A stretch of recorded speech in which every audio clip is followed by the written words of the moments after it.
much cry about officiating, and that's one of the reasons why ASECAM is chickening out. If we cannot do that, I'm afraid people will not invest.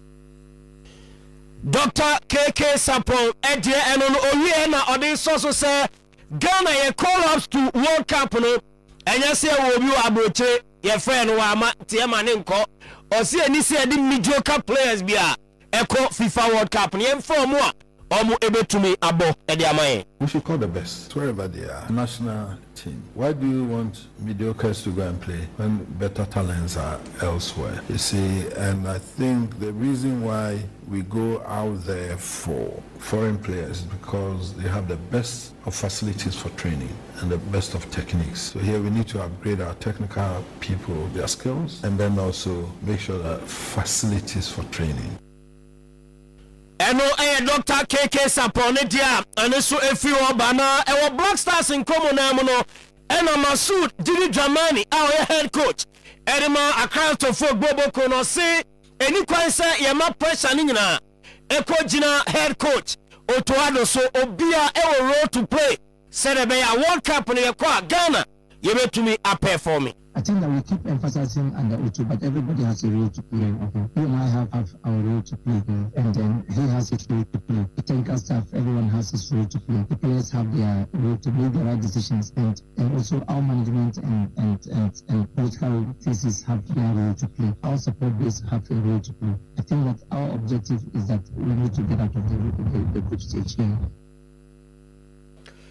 Masud Didi Jamani Enso Enkomo Enono ma min free Black Stars na min din komo kakram ewo eye club side na me cross Asante Kotoko Bobo Kono ase ye enra we remo Asante Kotoko training na ma min fan tuja se Albert Amwa ye sportino ewo training ground so why full training ede ama Asante Kotoko after say oba back from Ali Benghazi na bibia chese nyame ya domo akwasiada against Baseke Holy Stars Albert Amwa ebetumi enya eye ne first start ewo eye sa game ni mo abra Kotoko eguso ya mboaboa ede atwe game no na Albert Amwa edi nkomo afa ne return to Asante Kotoko the kind Albert say our unfinished business with Kotoko o sadie bia say na ono onye opportunity no se da bi awsa me corner de me sha se Kotoko no me ko na me ko wi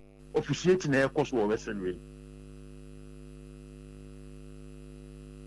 I decided that I want to come back to Kotoko so that I will just finish my own, like everything that I started, so that I will be okay. In part because winning the league is also part of like my journey, and I was happy when time came for me to choose the team that I want to go on loan. So I decided to come back so that you can work hard and claim it. When you look at the table, it's not over. There are more matches to play, so I think there's nothing to give up. I think we are going to work very hard to make it to the top as our supporters wanted us to do. So I'm really happy to be here so that we can work together as a team to achieve what we want.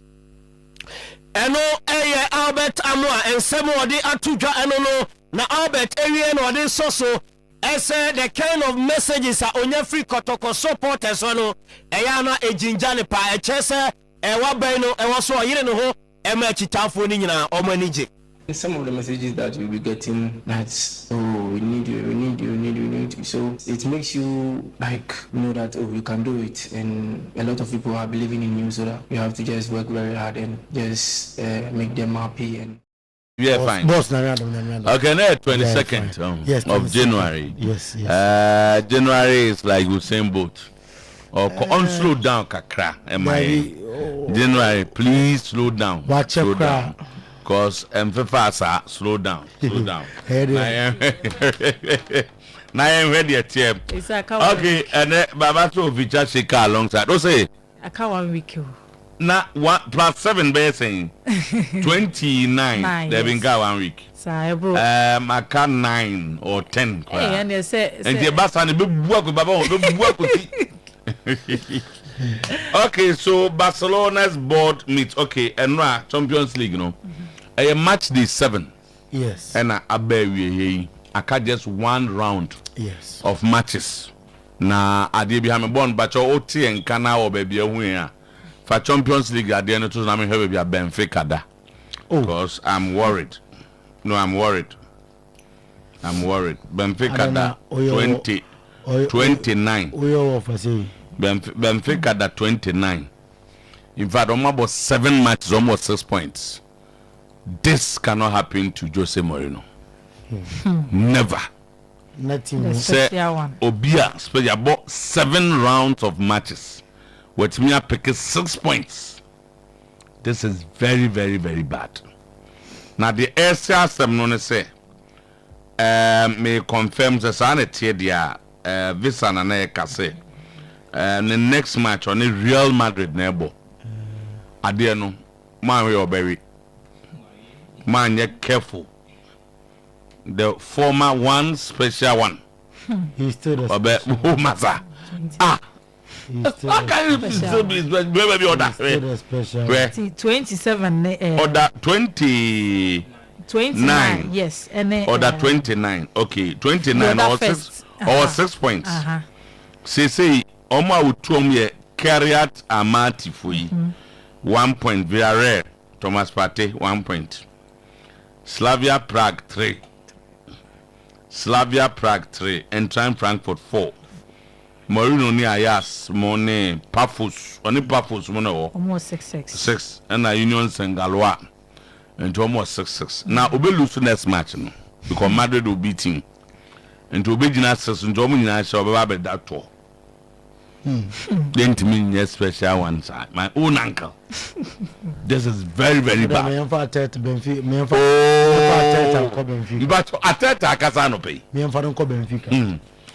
Ay! Mourinho are you? Okay, anyway. Next game is against Real Madrid.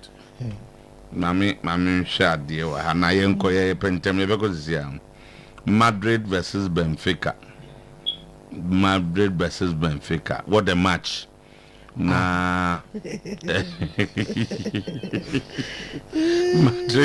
Madrid versus Benfica. Uja lusu no kan pe.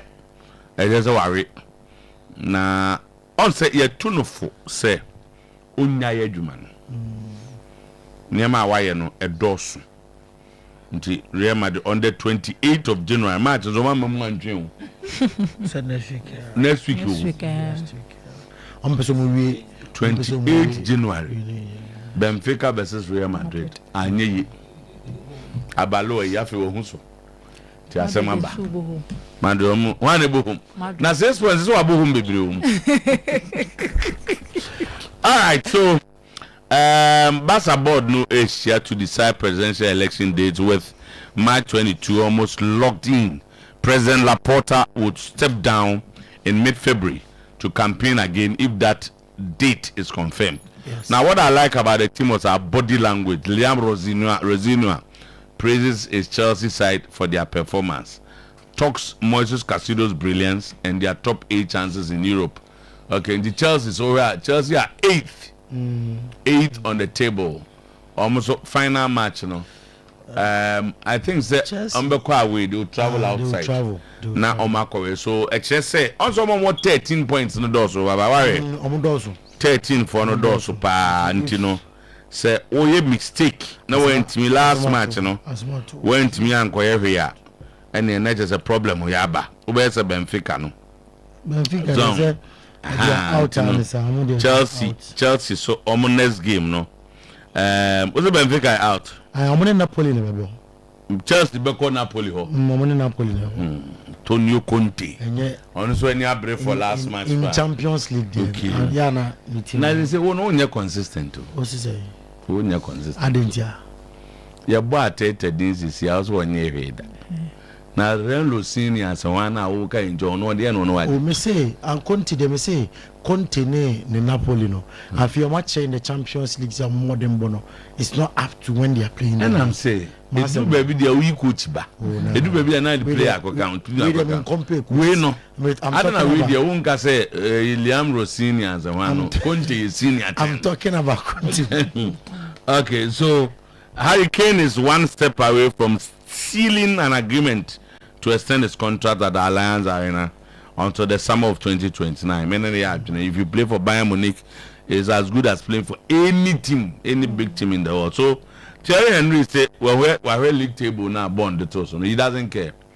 All he cares is to see Arsenal or Budapest in the final. The original idea and can't okay, and slots Akasamache Jemmy Karaga. And if you are a media person, a journalist, a reporter, a podcast, why not say your custom which we also Oda how would you or anymore? So it's difficult to listen to you.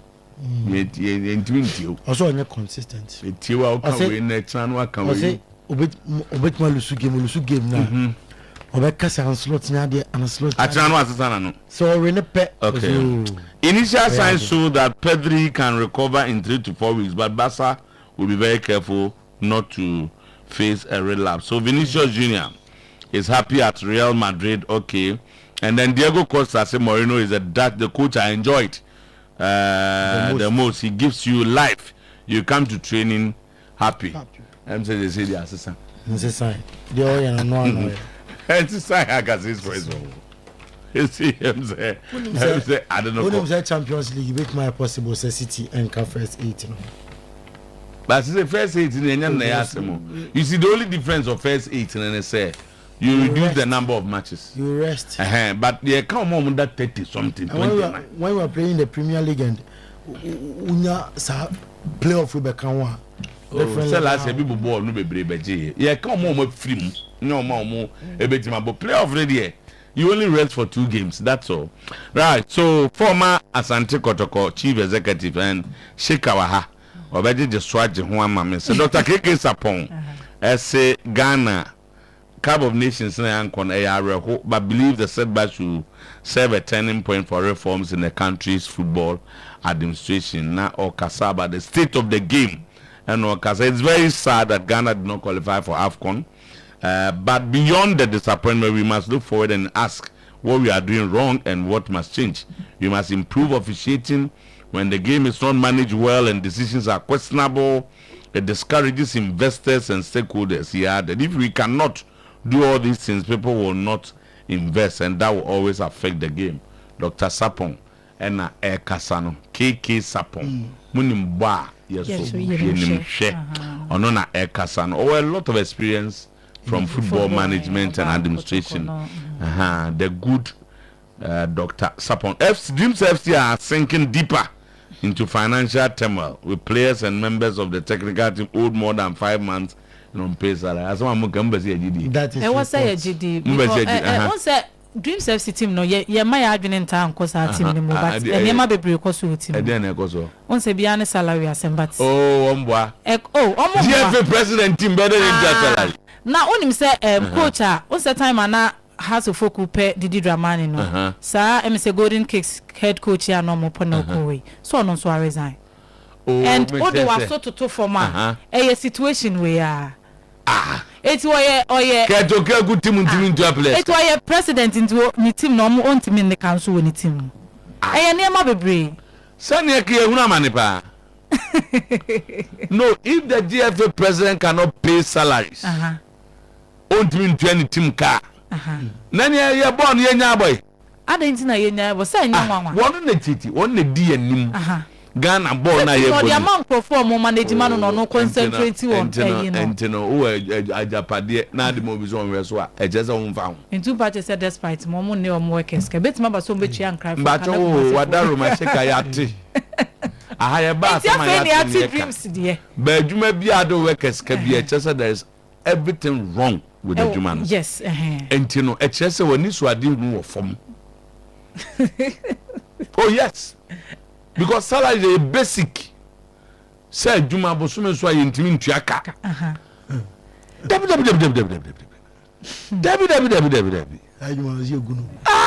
Ontimi ntane jaya okay see.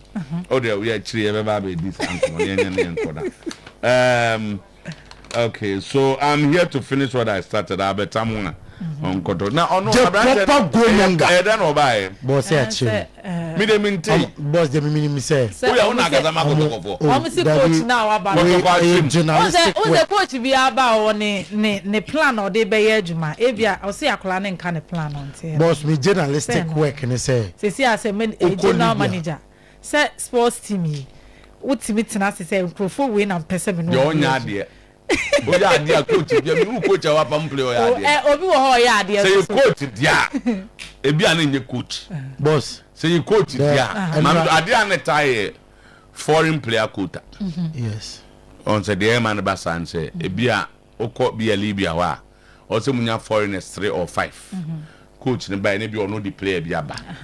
Now position all bon no so bon there but say coach ba no say minti we be minti no nya adwuma junior no also no na mo da kojachi ya na first from name was no na mo da kojachi na boy na branch no ne na menen na traka na branch no gogo mo bi oh yes okay so be no ababo na boss unim say Libya ombo omo league no nyese ga ombo no zone so zone no wa be qualify no na mo to aso wa qualify no to man qualify ti barely omo season abawe man qualify and fi omo zone no that's asmo catch okay nti mama blessing akofi yes nti barely omo season abawe team blessing akomkro barely omo season abawe okay what can I say boy na kasa na beti maka reason ti a oh yeah but baby see that o nyese your man nam nche na bi see that say what be zo bo akotoko and this can way as scan dey say okotoko skabe okay dom di jama akotoko ana moment ya so mutu ya okay college okay oh I'm in College of Health Sciences and fresh 2026 year the nurse for mumra in fact my mo Ghana for abaso fisi say can I'm in college no mo che say nipa register nipa frɛ ama se ya meka sei nipa do so pa wo ho da masese kan ya mutie na school na fe nurses and midwifery cancer my accreditation here o ko nursing school bi abusa se omo accreditation na we die abanya dia tum na omni UDS for so aka bom programs no doson diploma in registered general nursing wo ho and your certificate in complementary health assistant and also ho na de tie nie obomode no certificate no kusuade chetima half scholarship school fees ye chim you no atu afa your hostel facilities ye ho fe papa enema be mo asuade abe nurse papa so Florence Nightingale be so nurse papa nurse for him as an friend baba what indeed what Florence Nightingale Matida. Oh eya gugu when one day nurse nia enye nurse for no so mo anom he TikTok ni bia we dey nurse correct nurse omo pon adwuma no mkofie what you say ana pon adwuma mkofie zen obu o call nurse 3 days on kofie sanye opon akofie nurse fo bia entinu we betinu kama becho Arabic ko pa becho French kama a number 020-820-9699 020-820-9699 tano so kumase ena ye wo freyensi sia 020-820-9699 yengo kanjere na je drink water baba de be fufem no ati 955 cheka ye da say for June 34 abegina o machia no pay baba yetio enti anopay yemo special good morning na yemo kwaba biem aya Oyerepa 100.7 FM emra sansom ye konko fonkroso ensamwa edi adenchechema ebumfumpa ewonko fonkroso no ye de honsam ato anim nsam ne de edoso ena anopay de disefata se ohwe na utie ena yede esum wo kitikiti mampolibi ena ewoma akansuo yanom akan bunu pa ye tuaboase akonfirme nunu nyina ama anopay e socials no so eye Oyerepa Radio ena Oyerepa TV Ghana Oyerepa Radio Oyerepa TV Ghana commenté na face me ba the boss player beto boase akinkan sem nyina ama said yesem ene said ye efata ena no pay high sense jeti ene den sem no albanti high sense ACDA e papa ope air condition papa asiu dem ope deode boho ni nyina mo no e 2.0 2.5 1.5 ni nyina sizes bia opato no to our high sense amaso ye womo de ya papa eche enti from when 0302 550000 no afre na bibia koye ede amao yana ya kasa no so se ye ba ye beti boseba electrical so nkobo na mom UEFA Champions League phase match day 7 enram ana eba na wiye yanhwe reaction Saudi a efi coaches ana for players legends no ho eba ye ana for other transfer stories and pay yam for nyina anto anim ewo dwuma den so detenie Victor James Osimhen osi oyendika ana for Ademola Lookman or convention se abobam Galatasaray Sport Club a ebeboa ama omo etime akon edi akọ omanim osi in the AFCON ono mo edi wonkobom na eye ne yaye se enra wo mo entime anse Atletico de Madrid ose eti Madrid club akwa no kwenye otam monitor amopa eti enra game no na otwenim se kunimjem ebetime aba edi ama Galatasaray Sport Club Dominic Zoboslai on a free kick goal no and also a flight so hwemia ya na mikojewa me ba and twatna etimi call drawing board no so ana me corrections I was me ya no me ye enti enrade etimi atwatna na Liverpool improve and Liverpool compete and aya Dominic Zoboslai in seba oti etujam Vincent Company adan and do first half yana a matimba utim na eborom our firm compared to second half na saying sa only Bayern Munich ebo na o contain no in first half na oba second half na osojam edi egu so and on set no cranium pep talks aya etojam our dressing room no emantenom etimi etie ono nse oba we first half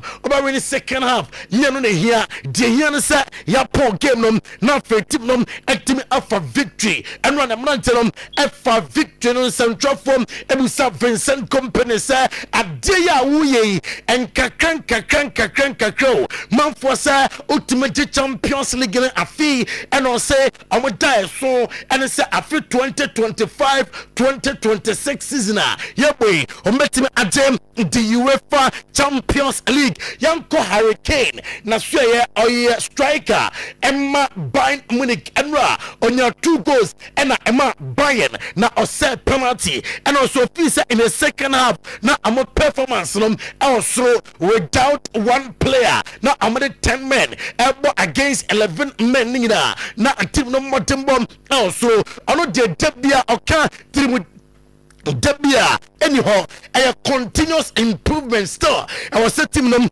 etim improve if I'm pesa I'm the UEFA Champions League and Bayern Munich da woman electranim na for improvement etim aba eti ama team them e same penim foreign team come akwanim ye pa obese ne contract ama Bayern Munich until 2029 and no aya Hurricane yanko an a slot and a swear na osi mo sala ebereka ho se out travel from Obakaya Egypt na oba wanya in lifetime with a team and to me and training na factors when to me am game no pay and a slot then some anom owie no se hwe no kranie a day. I say it's hard to listen to you on TV. And then smart audio tone Jamikaraga. So I say Jamikaraga no era a day. Say obetirum say okasa TV swa a day.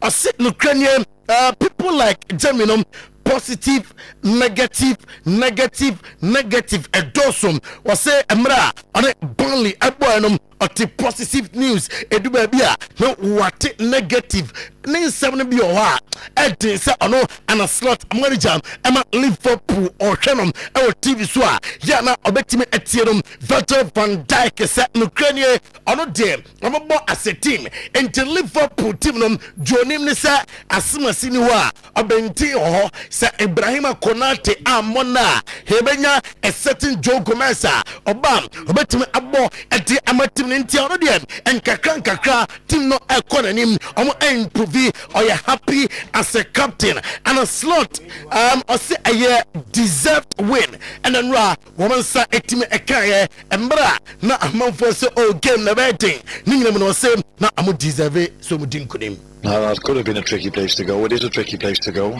because of their fans, but definitely also because of the players they have and the manager they have. They have always a very good idea of how to play, and we had to be really good today to beat them. And I think that's what already in the first half there were 3, 4, 5 moments where we took the ball off them, and we should have done better in the counter attack. And on the ball we were very positive again today, but we generated less chances than we did Saturday. But now we scored 3, and then everyone probably is much more positive than when you create 5 times as much chances on Saturday, but you only score. Yeah, definitely. In the last 13 games where we've been unbeaten, we've only been 54 minutes behind. In all the other games, almost we went a goal up. But we gave away that lead somewhere during the game, and today, again, I think...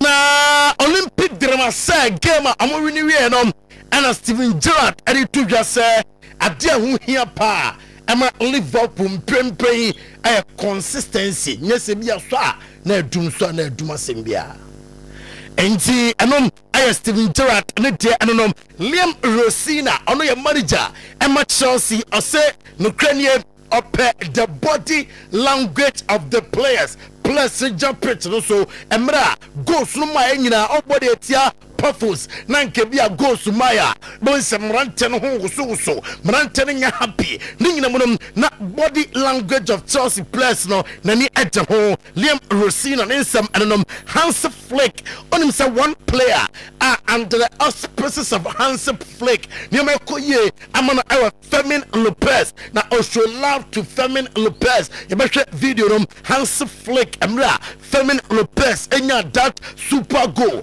Now all hagen yes video nom and I just no Barca abusam Diate HMSA Amansaka 25.8 million euros from the Champions League. A fee qualifying to a run of 16. A guarantee among 11 million euros and I pay 2 million euros more if I'm finishing within the top 8.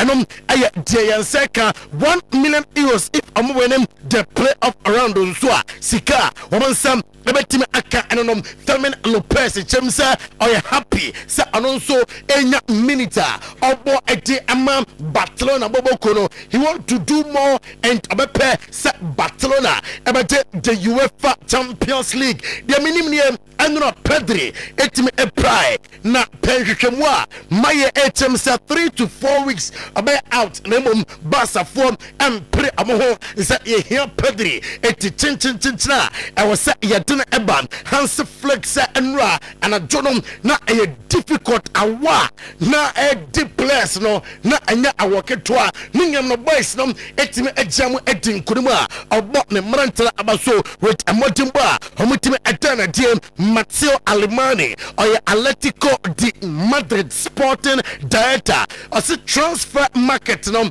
homo pe baku myonebi abeka ho a office sa place ne ba hometime abua ama Atletico de Madrid ako ete akonanim Matteo Alemani Atletico de Madrid sporting director nsema otiatu dwam enonom ose ono ope Atletico de Madrid and a fan of Diego Pablo Simeone enom a player a osiakan ema Galatasaray Sport Club Victor James Osimhen nsema otiatu dwam enano pay Roberto Di Zerbi reflected defeater onyaye ewo ene Liverpool and some na Liverpool can to bill afe can nwanere loan so Roberto Di Zerbi ekasafan.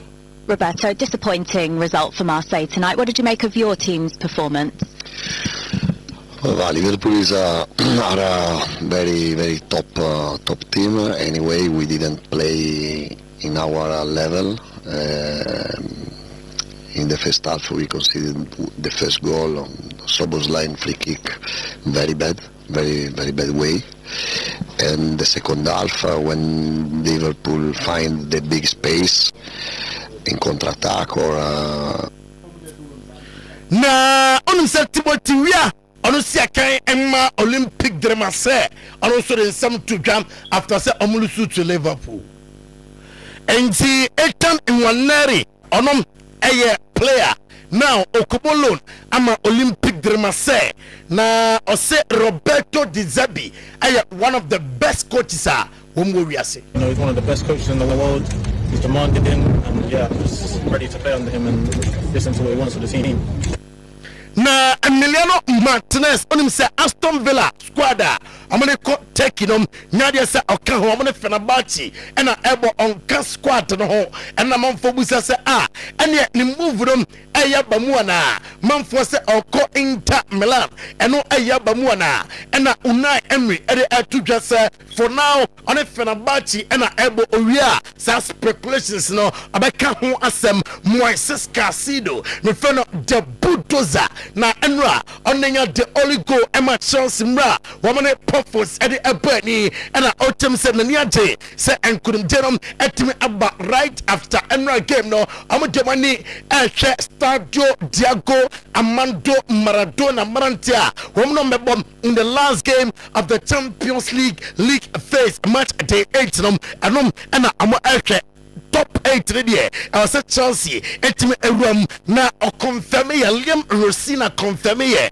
say Cole Palmer anya minor injury and pisa weekend abaya available for Chelsea. Liam Rosina after 1-0 win onyaye over Pafos no any. A game like this need patience, need to wait the right moment. What do you make of it overall? It needs resilience, you need good body language, you need a good mentality. Pafos, some of their blocks, defensive blocks, some of the goalkeeper saves, it's easy for a team to think, oh, it's not our day. I was delighted with was the attitude of the players to keep going. The counter press was really, really good. On another day, we score more goals, but I said before the game, the most important thing is we win the game. Pafos manager Albert Salades or say no David Luiz na why emotional mra or return here to Chelsea now about Tiamo. A team with this kind of level is so difficult to play here in his stadium, but yeah, they did very well. They play very well. I'm very proud for the fall that they have done from the beginning until the end of the game, and we believe always we believe that we will have a change as of the first half, the post situation. Wesley Fofana, a player at Chelsea, or say no Kenya Moises Caicedo no masa or a player bia or jengem no more yana e Chelsea pa Wesley Fofana after amawene against Pafos. It's very important. We stay close, and yeah, we win tonight at home. It was a great night. We're very happy. For sure, we scored a little bit late, but the most important is the 3 points tonight. Yeah, everyone knows Moises is incredible. He helped the team without the ball a lot, but with the ball as well. Now, Wikimo Champions League Player of the Week nominees Vinicius Junior of Real Madrid, Luis Suarez of Sporting, Robert Navarro of Athletic Club, and Fermin Lopez of FC Barcelona. Among players, you nominate 5 Premier League clubs. You can say top 8 of the Champions League. Apart from Man City and the English club about Champions League fee only top 8 Arsenal Edikai, Liverpool Tosso and 9, Tottenham Spurs Tosso enum, Newcastle United Tosso and so Chelsea Tosso and Eddie how the credits Newcastle United after that sweet victory against Felix Sports Vendroven and Dovin. Now Diego Costa said on the Jose Mourinho coach on the year Juma when enjoy a year pa over training when it take so now Gary now about Juma when it take only Diego Costa this man or the two jam I don't know Alan Sarah set team back up and I'm praying on bet me a stop Arsenal that is Paris Saint-Germain amoni tima on bet me a stop Arsenal line on Messi and the mano amuko training na amuko training no or the mommy and selling na echo training ground so make video no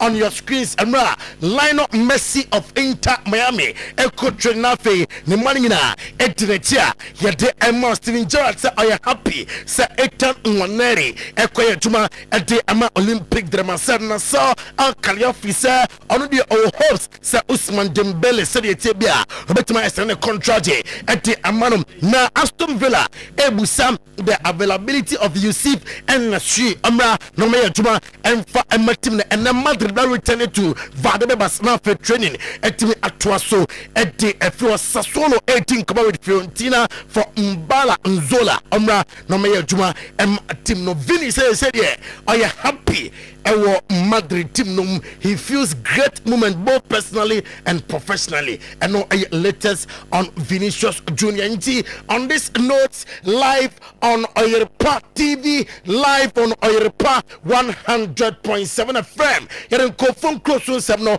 SC na today's sports at Twaswano pay right entino try hona yabasesi ayeba show no ebeto aso edi amamu Pepsodent Charcoal Pepsodent herbal toothpaste ye didi aye no munso na de bia aduane hye ye no ma ye freely e ketchema so no eya na onim se enuane no bi ene esiche wo nuane no na ko hye yesim eba ne sa eya na emmoa ema ye se no enya hoade eba ne sa ede diseases na brain gam no ene do time bi kra na ebia na ama sabi enke free enu mu ba no enye enka papa enu nti ena ya na e kan fo ma say fa Pepsodent Charcoal any Pepsodent herbal toothpaste nefa etwi ose na the Pepsodent Charcoal etwi ose a we rest assured SF fluoride natural charcoal lemon mint ena zinc e dia ye nti na beboa ema ose no aye fita be ma no enya ahode na wi a eyi enka bia enye papa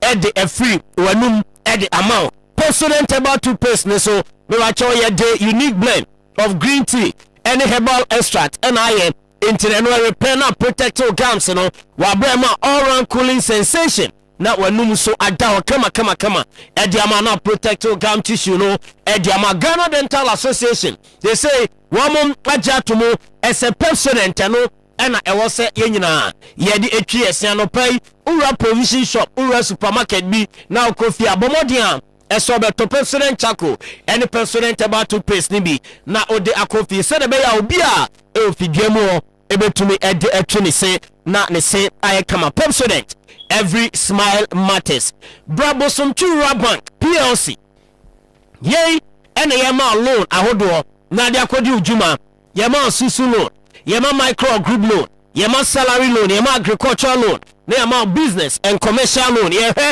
SABia we bia adwuma na wo hia sika e de apagya adwuma na ebe ma obi ye SABia wo no uye kuani upesika e de akoshe okua yo adwuma na wo ye no ma ebe ma obi uye bosome adwuma ye ni bosome nso say ye ba January ye twa be se 4 weeks still akabe se 2 weeks January nkwana ne na otwe no kan a e be se nsia nkrofo ho papa o papa entino okwabosomtwe a wo say ye ba January ho kiraba timam kakra bosome so a na mwate ede afrim bosomtwe ebe ma obi ena face wo bi adwuma keto bi na person discussion se de be ya adwuma ni ngua Sometymer Bank PLC wo mo ma obi ukoy account no ukoy aso ya account a wo do bi abebie no ye bebie ede ama no ahyase ede sika atum se de be ya wo so loans no ye benya bi ede ama head office e wo kontena say branches no atonso agogo jaache Koko food trade ahinema kokobe adwuna se bo akwa tonsu bokro eputo ja magazine afia kobi na fe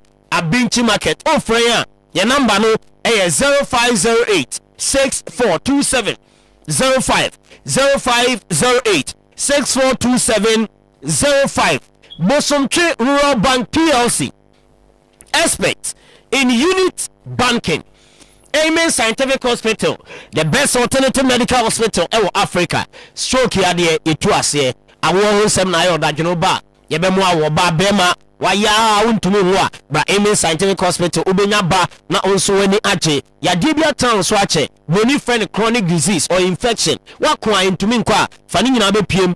Amen Scientific Hospital na entu sa ya de na se emfa ema your best diagnostic machines a ye de free wa ye be hu ya de a ehe ni padua no na ya hwew na so anya ahoto kuma se ye wa twema tachiman kwada so fo ase ekwan so o ko other branches e Ghana ebi o enchi boga wa bibiani Accra Takra de Tamale atebu nkoko sunyane ho se we de bi so na fe hohoi 0277 001234 0277 001234 1 2 3 4 now the Amen Scientific Hospital Eddie Nkomo Kangen nsuo no nsuo a also onum bi nsuo a eboa ni padua no emani nya ahoden na ye kase nsuo bi alkaline water Ghana ha ba akopɛ Kangen Energetic drinking water ye nsuo no na pH no so na pH na so no kyerɛ nsuo no udi anwa aduane udidi nuane acid wom ekoni padua nim na kwakwa ni padua na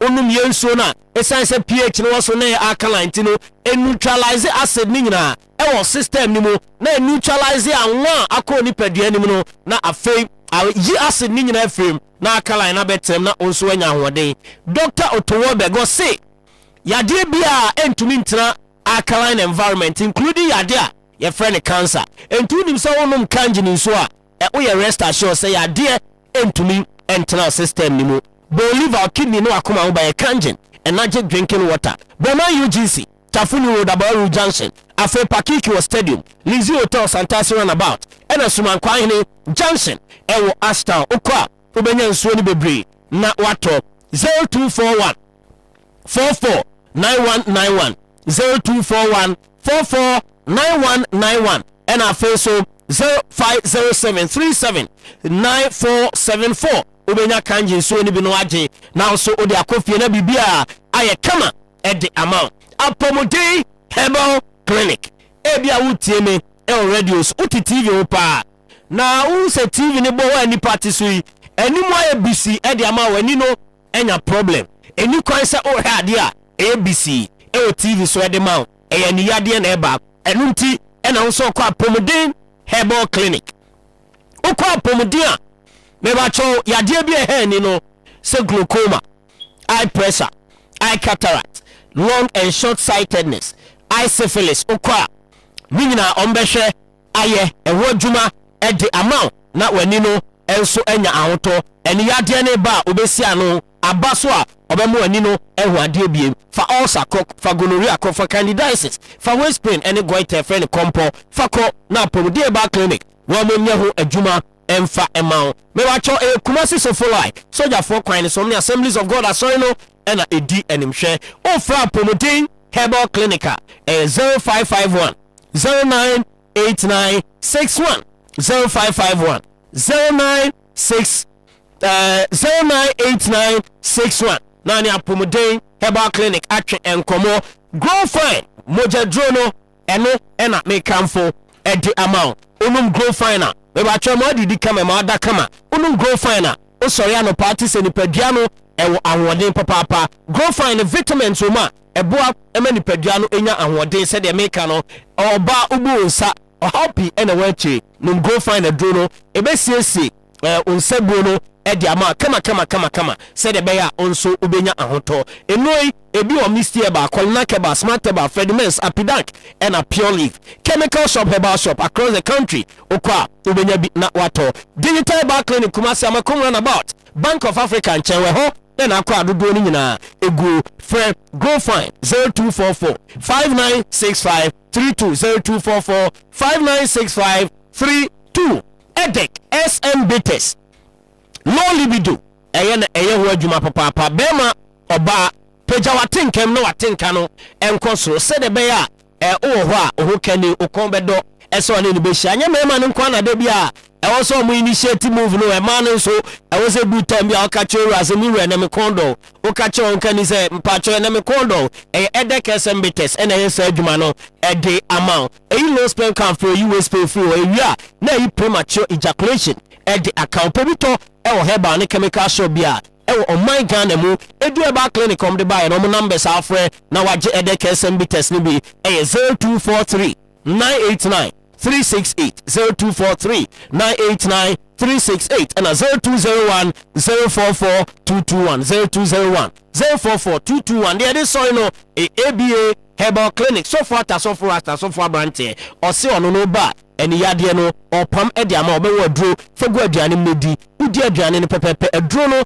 ewe ntini ni mu ekwa ani ni ntini so na yeso adwuma edi ama se de be ya yade a ye fe no glaucoma eni yade eba ebedwane cataract eba ebedwane eye syphilis eba ebedwane ninya ne se aduro na we udi egu aduane ma di a akọ nipadua anim no eno na eboa na akọ e de tie ne yare ni nyina ukọ bi e ba clinic wo ma so ya liver ni kidney ade de otenete prostate emema ya de otenete hypertension eno so yi free ho e de amount kwada so dwena se main market e chiro no ma e na face so doma increbeneza preschool I be appear kubi close to ho and ABA Herbal Clinic ewo numbers didi jumani 0541 565 199 0541 565 199 na 0502 812 161 0502 812 161 any ABA Herbal Clinic in the and come on that note yeah the first batch of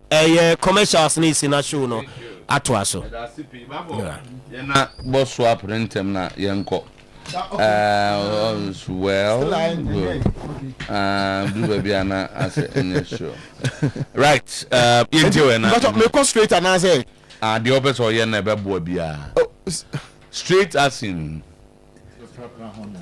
me papa ho ansa okay sana ya o ya na bibia sasa se bia se me bia me hwe environment in na environment at 1022 unless who information bia me yes adia yenye ne sa timer a club owned by the president of the Ghana Football Association find themselves in a financial meltdown enti ehonsem wo honom ye ba ye de bi ebebrew na yadomo su ko mi se na o ka se ameka se mi te se na o ka se ebe o de se obeje adi I don't think so yadomo su ko I don't think so yadomo su ko ye de nsem kakra ba nsem ho pa ene ube yi wasom na watie nsem kakra nsem bia ni ha enwanwa bia the point is a bia adwuma no de ema wo so mo nye no ena bia na mi no sado school bebre ba wa ko fa ball hu say sado de na bia wa nkoye the financial side of the business side of it wa ko ye ni ma o se no ko yi ba ye na wa ko FIFA ko sua ball no akowe ni nyina chi se undimi ntwe ska de ase ha adwuno ana bia na say me friend one fenti me ntimi hunu say me friend kan yes aka na ka person bisa myself but I'll be surprised because me nim the model na omu use no so I'll be surprised if what you are saying is true boss me dem be say me jedi me nim say wo de yakan ya wo be ye wo chest kakra e bia na wo de kakra beto so amayen se ehu sene sania omo be kan kire wo no asam na ankasa de sen ka ye kan se ye kan pa de a taman ka ehu said dreams have to voniska tam anyi sika nkwa no mu ni odi akeka kono aye bibia wo ho no this players no kra no training kra na ehu tam ehu pa central so un kan wi anope na wa ka bi dada amamante anope de onya nkan bi ya o ka kira wo ni say Dreams FC is in financial meltdown and yet eden amana ka a problem eden amana basa edidi kakra dokon eden amana basa so adom suko de abana basa no de atitiri bi ni se em se panyin na yin niam omo kakra yenye line yenkwayo de baba na chese ya baba ye na the league is not far over. Abetamwa speaks on his return. League there. Nyebui. Okay. And he also saw the Diaba. So would say Libya League. Ghana there. Tell us what is Abeta down. Obiama me explanation be our reason why he came. He came mom said there was the na baba kind of pandemic sir. Na baba can be about league and baby almost say also just say there's a change of coaches and coach now and new one no I say on man chance on shut penny and the player now requested for a loan. In fact initially or requested for termination cry na odom zika mom na kotokoso abeje mzika na ze no abeje mzika wo na omo boy penny there no abeje omo here no omo say omo esi there bi ene loan nti omo na man kwan say ontwusu so wo be bi opeso kwa and then he made overtures to Kotoko. And the just was some money with Janka. Yeah. Oh, okay. Yeah, and it's good for Kotoko. And you Kotoko the Yama on and also Honomoa. Now, my proudest moment was winning the league back to back for Kotoko. Your own Dr. Kiki Sapon. Now, Waka Simbi. Yaba beka ho asem. Ka asem. With regards to the manner he hesitated, no. On say obeka ya time. Recorded. Waka, you have him on tape. Oh yes, we have it. And Jayoba na mo ba na ya tie. Yaba beka and also ho asem na Tama, your good friend that he used assassin to curse Thomas Nunu. Na rase ano ye de bodua. Hey! Tama. Say those ade om de nsuo ni ade na ebo. Asase ano. Enu na ehu no. Asase ade de say we dey na be kasa. Asase ano no ne wan no. Wan e ben. Asase. De na am. Baby obi ano so bi no. Ezo de enye hu say. Tama. We dey ya na be kasa asase. Why na we dey kasa na kasa asase. Ene man nye hu no. Hey! Tama. Wo say nye hu. Ni papa na we say we be kasa wo de wona de kasa asase. Den ya u fie so wasment what to task why den ya e bia u fie ni mo be pie so koya bia na ko kasa asase. Na de u fie ni o to task nya asase. Se bia o task ra kata so ntino. Eti eno so na odi chichire mu abade ntia. No mo say ka asem na o ma kan wi. On the other so a circles chairman. Our region. Regional chairman. National chairman o mu ni bi. And na omo be yi omo de no. Ampa. Oh, omo be yi. Okay. Ombe. Right. Yes, global chairman say the omokana I say almost die. Na so omo twen on the omra.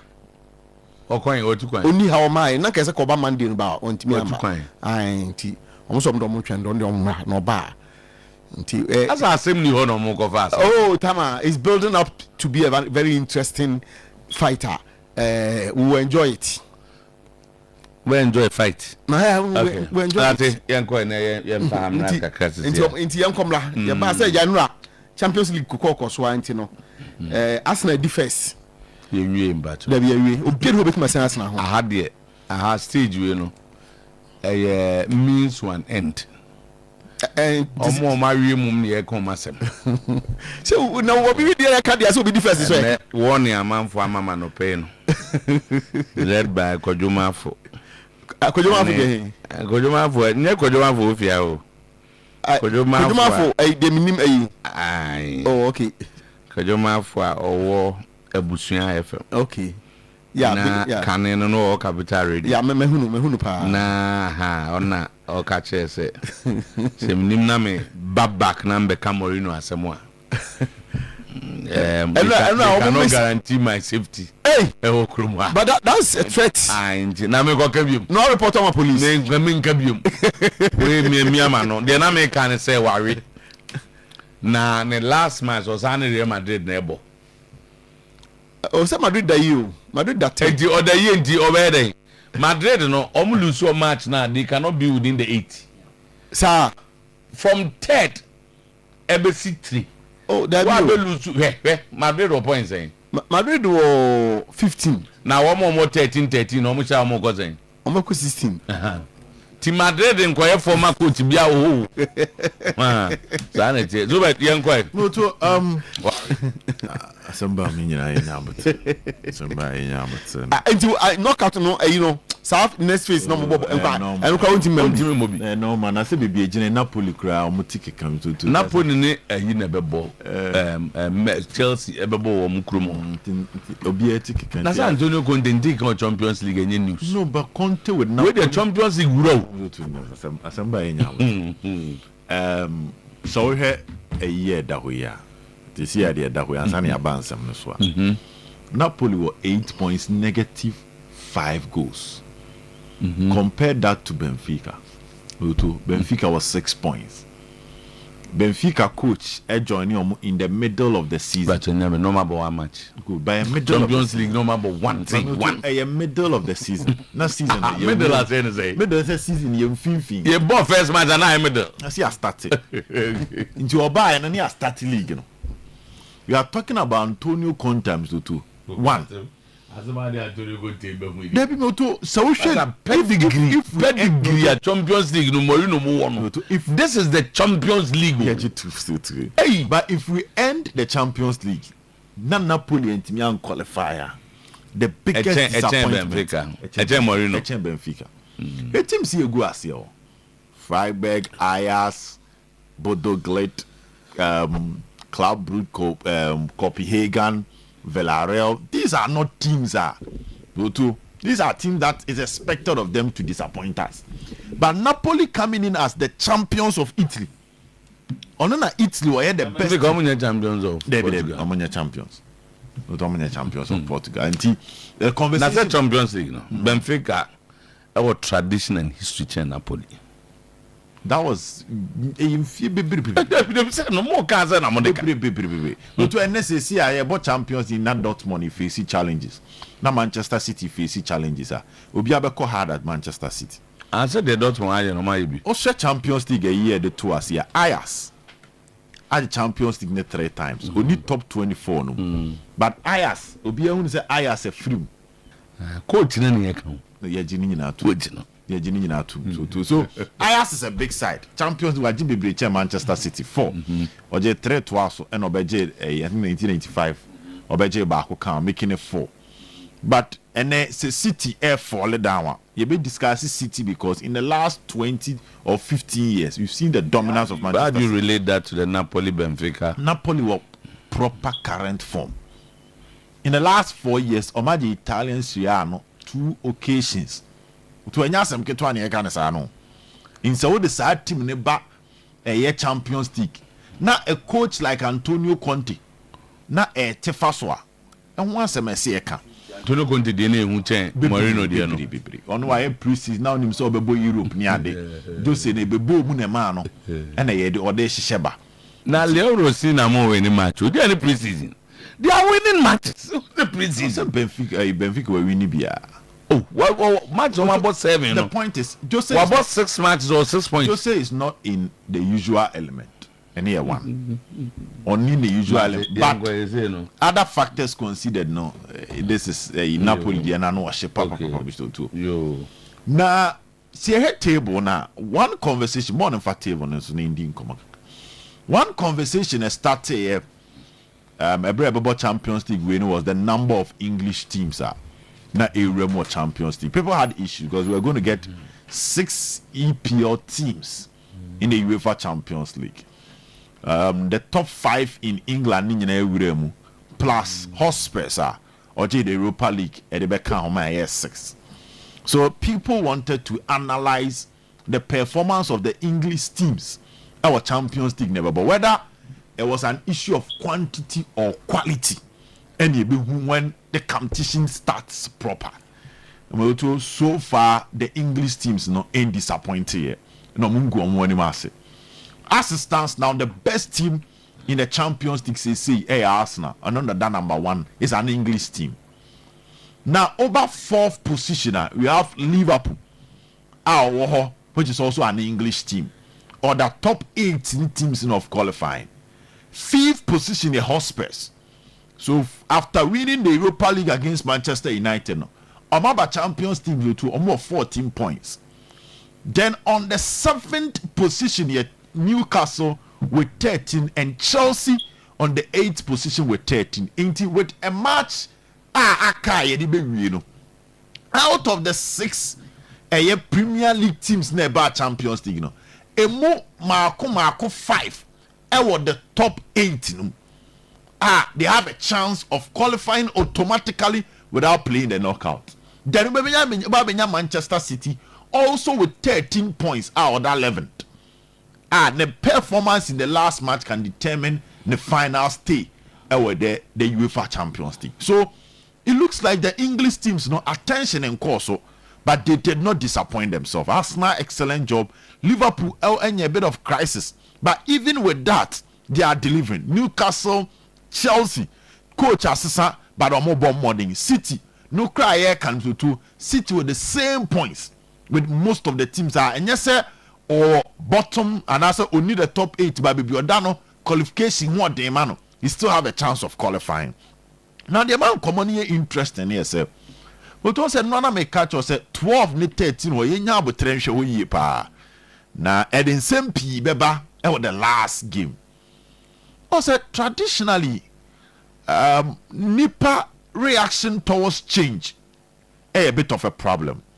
Of course we are the demand leaders if any change management.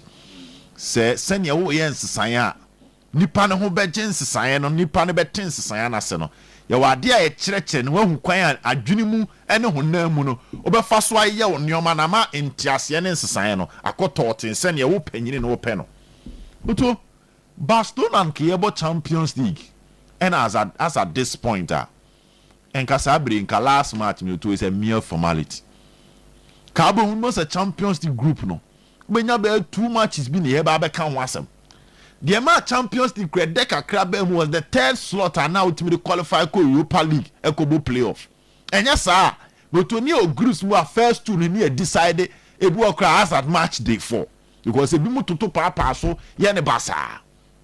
Then UEFA sat down and came with this structure. Consistently, I like to talk about this structure because it looks like I am meeting the expectation and even beyond. Because Motoya team said that 13 born in Famaya. You get Barcelona, Obenya Sporting CP, Manchester City, Atletico Madrid, Atlanta, Atlanta. Then 12, Obenya Inter Milan, Juventus, and even Dortmund with 11. They have a chance depending on how results never go. In the say no, from the 15th position at the Frocosro, at the Kwaka, even Real Madrid. Liverpool more 15 points. No? They are not safe in the top 8 because a defeat in the last game, Manchester City winning, Barcelona winning, Atletico Madrid winning. These are teams that can move to 16 points. So you can be in the top 8, but you are not safe based on the last match. It will be able to cut the last game with some sort of seriousness and determination.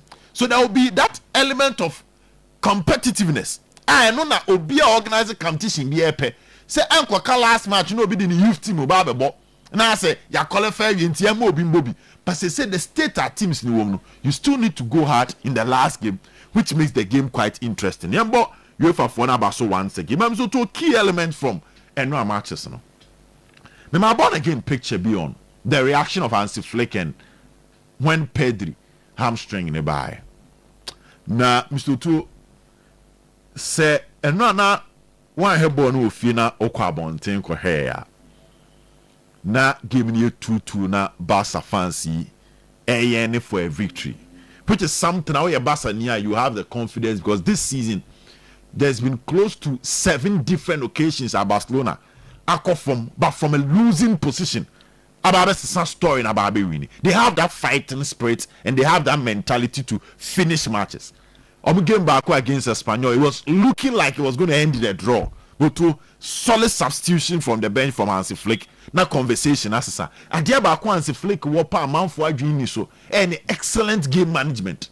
No to the game reading abilities, the substitutions, the tactical switches whilst the system now or the starting game no concern your session. He's top notch. He's a pro when it comes to coaching. So a game either 2-2 na Pedri. Esor and Sre now free moon and to be an amateur share Basa supporters no send your munse gu omutia na say abrante ne ya abrantia Basa bobo ye bebo lami yamadin Basa bo wi a ye bebo Rafinha mudin but as a Barcelona supporters no makuma mu nim say team no so mo hwe ni dia team na dwen no e abrantie mu na hye. The brain of the Barcelona team, Pedri, and in his absence, telling the body what to do becomes a problem. The reaction of the coach was even enough to tell the story. Now, to news, Ebane said, Obetimiako, bear 3-4 4 weeks. And amam yema shemia ma Barca fans no. Any Barcelona team no. All say available at the energy be about Madrid team. The new coach bounce or the changes in coaches bounce na de ba no. Me to utmu say the personality ne how or reacted to the Madrid players no. We say Ricky Vinicius ne Mbappe nyina PM team of the week no.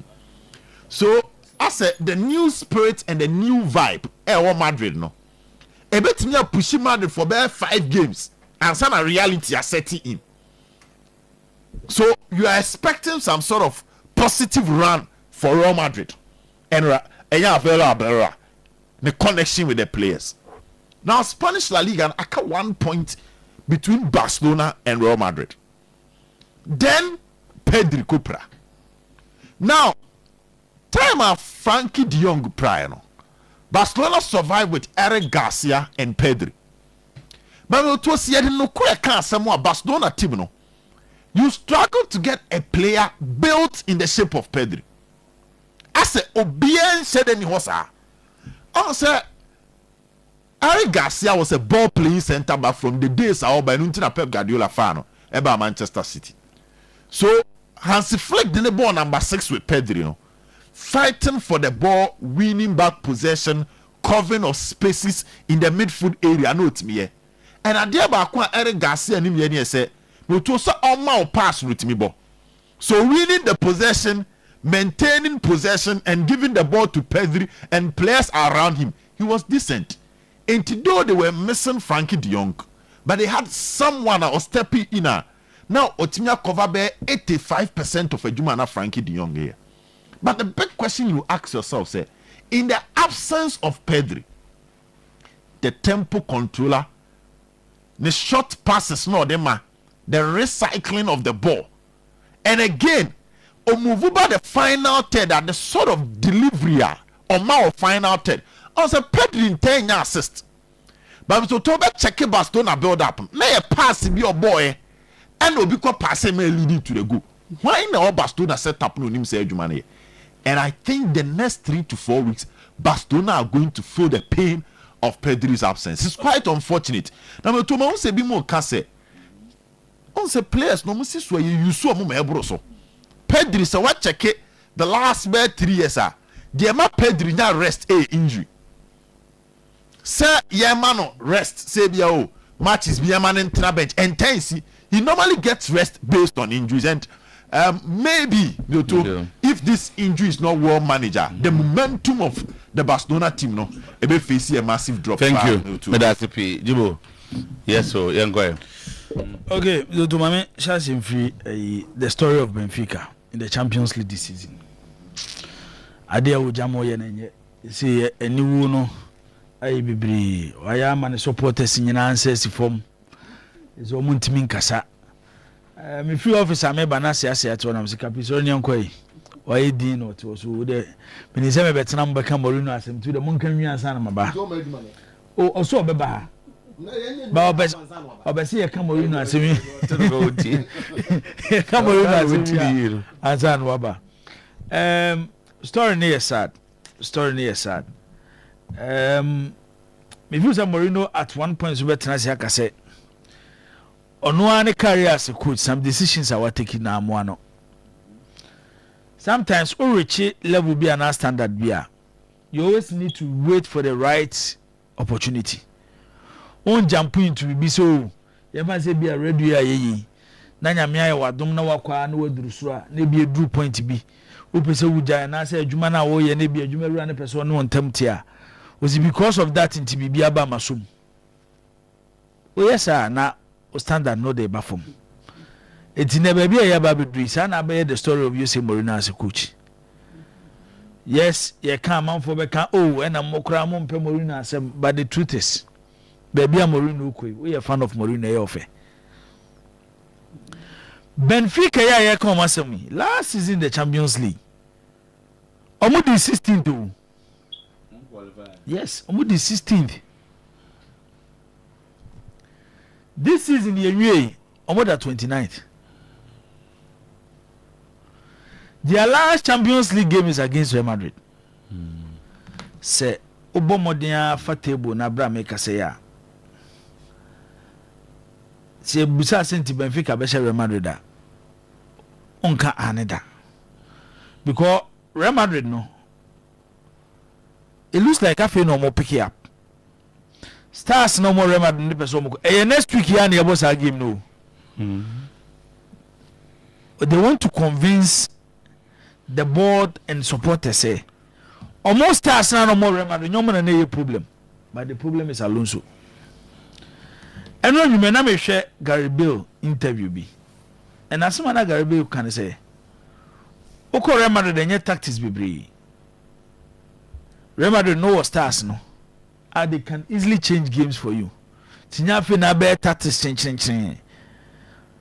Alonso free no free on the tactics na deneko. It will show the story of Jose Mourinho, where he started. The peak of Mourinho before moving into mainstream European football, make a mainstream, make us about the top leagues in Europe. Free Porto. No a UEFA Cup winner. No a Champions League winner. Then to Chelsea. Won Chelsea their first league trophy. First Premier League trophy. Oko Inter Milan. Gave Inter their Champions League. Went to Real Madrid, give them La Liga title. Even about Manchester United, he gave Manchester United Europa League. But what are the last 4 or 5 years, the career of Jose Mourinho? It looks like the best job to suit Mourinho now is a national team job. Panditri so ya there. Only some magic touch ni bi. Aka Mourinho akwa fa Benfica kan Mourinho na Zoto. He might not be first, but Koye won the Champions League ni. Oh, but I no kwene. Did he live below their standard? Below their standard, yes, based on almost standard. Ebina Benfica ye kan wa. So can say the Okoye na oya there. Good. The last 5 years na problem. But he took Roma to the Conference League and won it. He took Roma to the Europa League and placed second based on poor officiating. None is a Roma about Champions League final. No, Jibo. Coach we call Nottingham Forest. No, you were talking about you were talking about standard. No, that means standard. You were talking about standard, but you forgot say Roma now come as no. And you Mourinho need the first coach to take them to European Cup final. Jibo, TMU. And Obi can Nottingham Forest. They've won the Champions League. Obi can Aston Villa, they've won the Champions League. But they can't the standard of Aston Villa. No coach or Villa and they can say go and win the Champions League as your standard. Debbie, when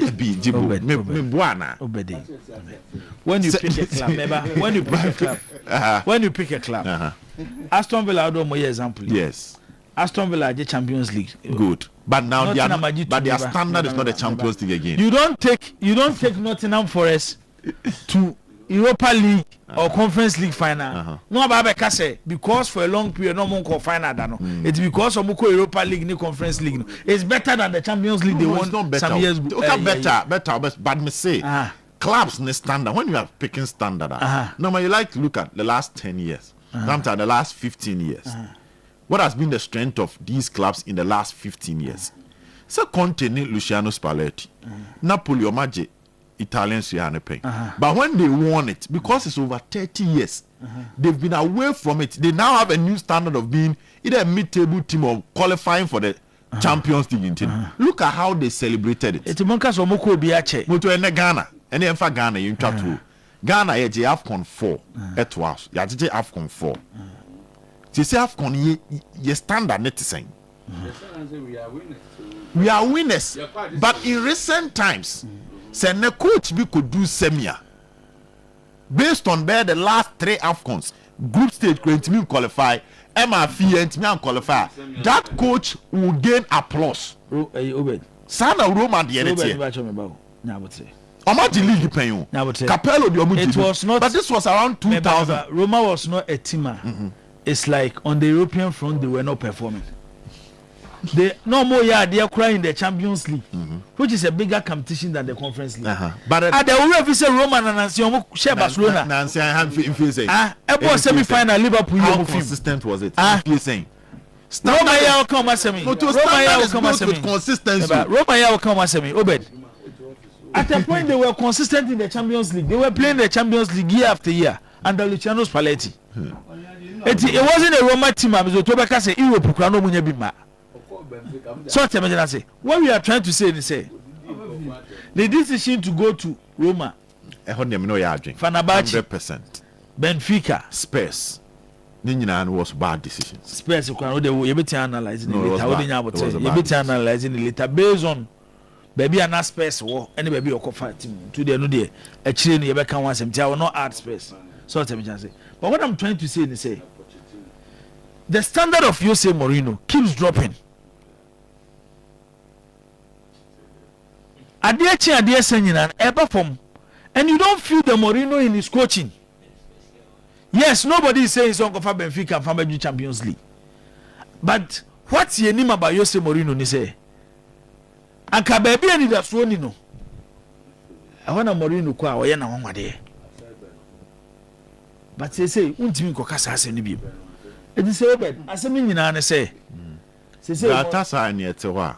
You Fenerbahce ni etewa and enya referees scandal pie was take here. Openly they were officiating matches to favor Galatasaray. No, to passes. He was fighting a regime. Take care. I was hired to bring titles to Benfica. Okay, I'll call for front. Yeah. Because I feel what Befi, baby, or calling a media. Now it's a traditional club, man, so they know how to win. No, today you are placed 29. Only Union Sengaloamu. Na preso today. What do you think peso? It's over the engine too. Is it baby? Some of the clubs, some of the clubs, they win here so above from. Oh. Just about what question. So says no above from. Boys not decided to say I can't. But for farm microphone in Canada on my Manchester City, Manchester City, Guardiola. 1 year span. And then Otto team back on. And that's a Can't go doglet. Ah, we are called 3-1. Because you will be a justify on the what was I home? Topic. And that's a topic. What would you two say? We are now a baby blue will be called for more. And then you say a good deal now. But the watcher for more. What I say? What team for? So still. You were going to almost. Although he came to meet a team 16 last season and then team that 29 this season there assemble I say but I say the mass me nyina ya ro ho say anytime I bet say a big club to apam the coach and also many coach at say mu mienu ntama papa no currently you don't hear the name Mourinho. You go here Real Madrid any Alonso ntempty you know and can easy job for Jose Mourinho. I don't know if he's taking a new job. Okay. They know he's taking a new job. Mourinho you offer Real Madrid job man only can I just catch my finger for them. Come press conference obey. Come test mo be catch Benfica for no. Come on go be catch say massa ko. I don't know say tight now. What now. I'm trying to say is say when big clubs you link to Mourinho be man. Say it becomes a problem. It becomes a big problem. Mourinho supporters say somebody tum say I can for be mo bu say nso yi e che oto me yi hwa no a che Mourinho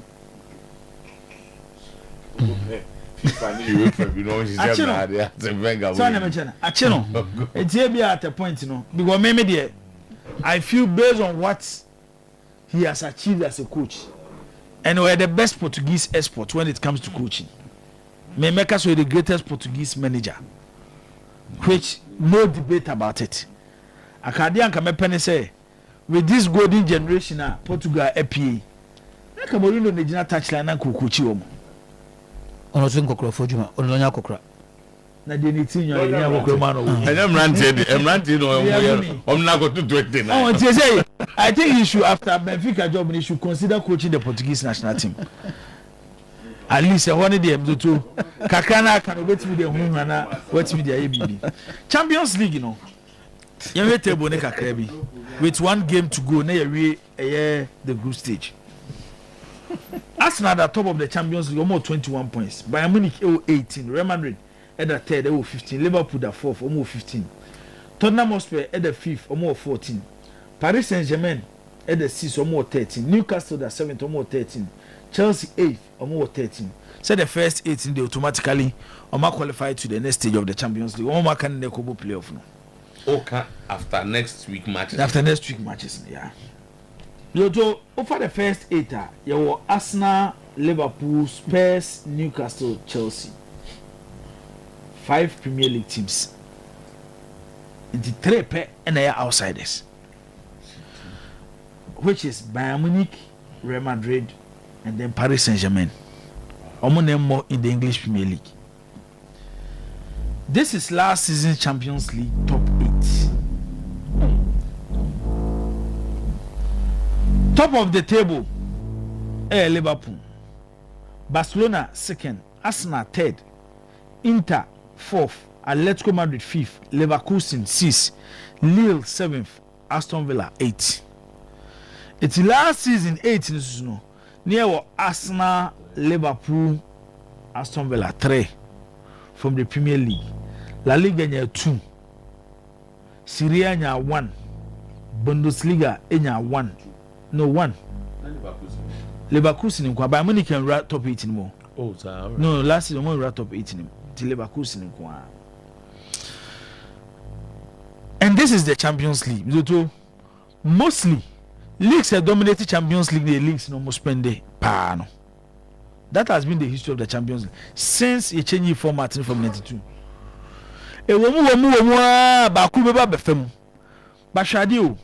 From 1992 to somewhere around 1998, 99, 2000. Over from 92, 93, 94, 95, 96, 97, 98. So from 92 to 1998, every single year in the Champions League, Italian team in the final. That time, the Italian league was spending more than any other league in the world. And yet, pick a few teams who, but offer the league in general. It's within this period, no. Ebiani anya Dortmund ba kubinu aberem, Ajax ba kubinu aberem, Real Madrid abem, Barcelona abem. Real Madrid, Barcelona, how financially they are strong. They can compete. And because of the tradition of the club, no, they are big players. Those clubs. A 2 point be an technical spend. Then the Spanish La Liga was spending. A woman by England now shift to and they say do the Premier League. But over last season, Champions League now, Zoto TADB. Time I do semi-final. No. We had PSG from the French League. Almost 15th of the group stage. Inter Milan from the Serie A. They were 4th in the group stage. Arsenal almost 3rd. And then Barcelona. And it could be a PSG Inter Milan final. And the PSG Koji Cup. Me can't say we are quite say. Arsenal top no more than it's not that the Liverpool's own. Arsenal were 3rd last season. And no more improve on their performance this season. I better first. Last season, Arsenal was semi-final of the Champions League and the PSG were free. And no make us same way wa. And when we say among for be starting raising am when Rooney crowd na not to say the Manchester United team of 2008 will easily beat this Arsenal team. Among for Castle, this is the best squad wrestling in the Premier League will be a parody to compete in Europe. Makase with the depth na Arsenal one. The closest I've seen a team so about competing in a top league and at the same time win the Champions League. The closest I mean with squad depth, the quality of squad depth, maybe a certain generation players ne woman no ebi on beya their chance na there. But when you pick generation Arsenal, woman players no more na. So Arsenal team is closer to the 2002-2003 AC Milan team. That was paraded with stars, even on the bench. No more be bokra ni yede. Yede come na no koto bench a woyem team show. Kransa no first level no mujina park so no. Because yeah, Castle Masha Inter Milan 3-1. How many teams the team Inter 3-1 was 0? Even in Europe. How many teams? What their lineup? And how Arteta is able to rotate this Arsenal team? Nyamianim nukreni. Say season we ban away Arsenal supporters and some no care can ye nyamiani ye the encourage no. Omunya isa akasa no. With what the time I dear Arteta abotra Arsenal for nyama no. Any baby a wodri. Arsenal ain't mean call another season where Arsenal supporters will be celebrating second position. Adaya City of Pep Guardiola. Adaya Liverpool do money league je. Ye bebo Champions League awie. Maybe a team no because last season Arsenal share Real Madrid do. The biggest football club in Champions League competition no. And the PSG be you. But we had the PSG of last season. Now we had the PSG of this season. We share Arsenal of last season. Now share the Arsenal of this season now. I can easily say Arsenal sign PSG. And any season of excuses. Ateta this can or fail. Ateta ain't me anything better than Champions League doing last season semi-final or fail. It's a season Arsenal supporters. There's some of the pressure to my coaching so because based on what Oma provided the man on, Arsenal cannot fail this season when it comes to European football. Okay. Tino. Nyasa mu yeni bika. Say at the end 4. Premier League and Champions League also omo so the Jiboka na omutimi at the back but if we nekope match na April na wa in football. Ma say if no Chelsea supporters also started the coach na tem. You guys. On say go for no ball block. I say boy bi an net as of Evans. Onya 15 years I know my minute tete adwana ma no. 15 years I know my minute tete adwana ma no. Avedi akwa secondary school am to ye de adwane be sin anima. Ohun kon fa so ni adwana. Ye de adwane si anima na otua su no su for ma me. Ebi na ato Chelsea supporters no. Eye time am to enya Chelsea omuntimi go fa sa Carlo Ancelotti ni Luis Felipe Scolari ni. Why? I didn't omuntimi. Because how club no person mo ye no asesa those coaches are control na no mo wo no anyhow big omo ye no na me to betia go fa Carlo Ancelotti so Chelsea coach no aba Chelsea enya Real Madrid do Real Madrid there unya duru wa coach osun kura usa by Ancelotti aba so probably one day we have to look at that decision on the base. The coach shouldn't have control. Only say purely on financial grounds. Yes. But on the field, the teams will suffer. Say because Uti can you football no near body GNU. Can you football so to near body GNU. And I'm not saying say baby abo na ekono. Omo me de bo na GNU no mo nje omadwuma baby omo kotam sika de bewura mu no. Ya ho ye bedu me bi no so mo sa gene a. On betima maintaining but a bit of power should go to the coaches. But almost say club we buy we lining up January no so pe ba ko mi no bi o. Some beto ba ko bi am. Buy din. What dey? On say time na Abramovich here Chelsea owner no. So your coach kwa no ba already auto ready made players dem out. And won't be say me kra me ni say we will complain. And idea so to you say even the medical department of the team when it comes to say player effort and I want your fit. And you coach na be decide you. Say medical team be catch you say player is not fit to player. Coach you say who need control over the medical team. To make us about 20 minutes. Yes, I'm na chere kwa be fa so issue player. Yes, show the hour. Aye. It just support us and say baby omodu. Baby omodu. Baby omodu sanity. America for no to omo na dey science and data na about European football no. Omo so we lose.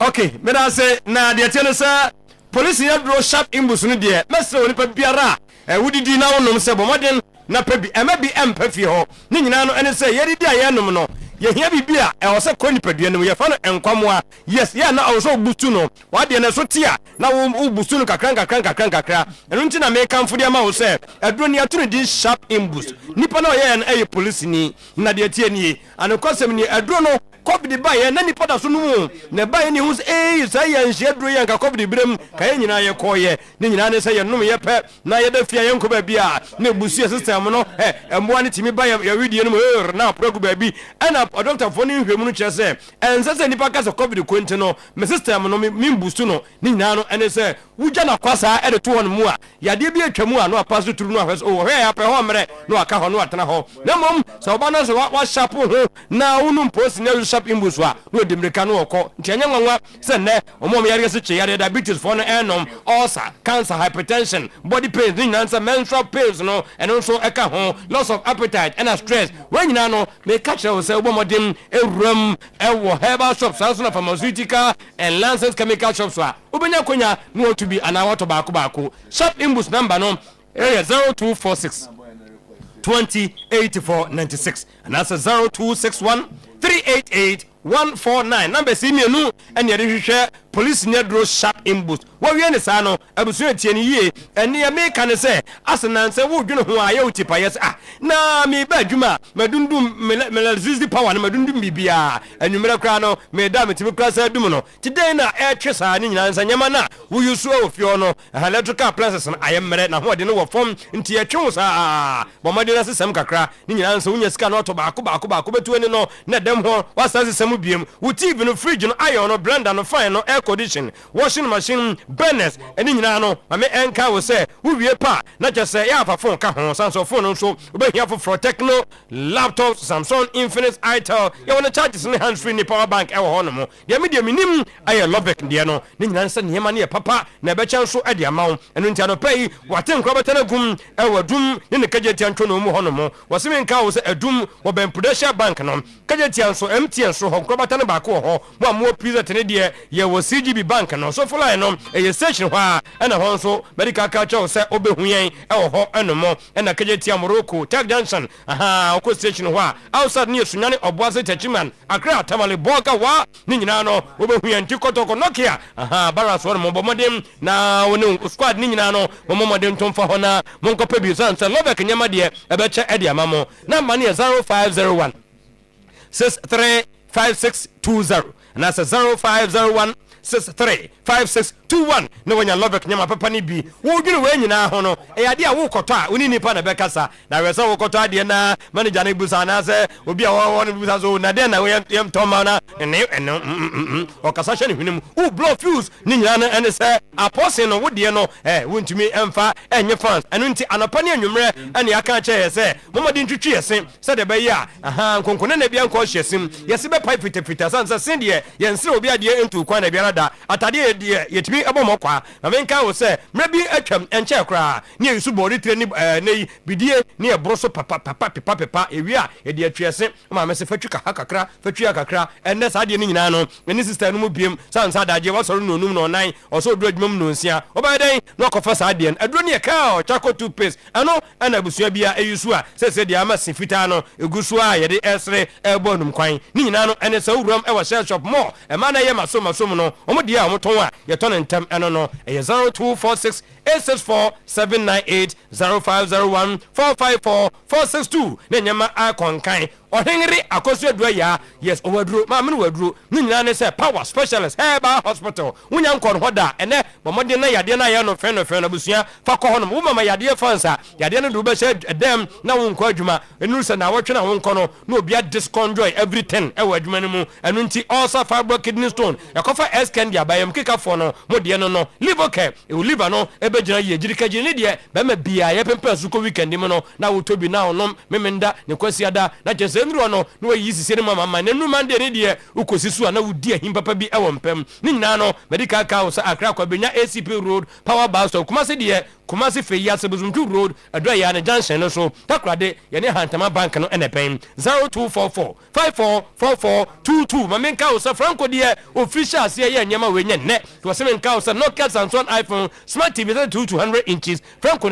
condition no washing machine microwave blender generator gas electrical stove no CCTV no pebi bo bank ho pebi bo office ho efi ho no mo adwuma mo ho no mo pebi bo ho no mo we no eye camera no to say yiram na just the baby a okojaba jewel adum old melcon Kofo clinic new kejeti ho nyina no masa ejetu ato den number no de 0245 316969 born again my man enye me birthday na boss eba ni nyina no ene se na eye mo fa se Nancy Pokuya na na woda na wo hwense shepo so a ni wade biase senior high ho na Nancy eco school a o ma me comfort o boas wo say me she Nancy Pokuya special birthday emfa man boss player ni mre no enu a eni sanse na de mre no etemu pa boss right Antinese wo say actually din ebi Nancy okay yate yen kwai wa for na yes we check mpacho so dem judi bi mi say me nya sure say atene ehu say de ehu mo si kan no ehu wo de say na no club ben na semba ha mo jotwe ne sani abasa me ka say mo nto mo dabi club ya semba mo nto ya skanti coach no young apostles coach no dabi coach no be ka nsem say o mo ntimi coach Sapon Sena me kasa enyo mo ngwa na enya munya buteka ka afi Matias ya ene sumo mbabi ene nam anti ya na enye bagofo na nani abrewa o is it about our league, is it about like the clubs?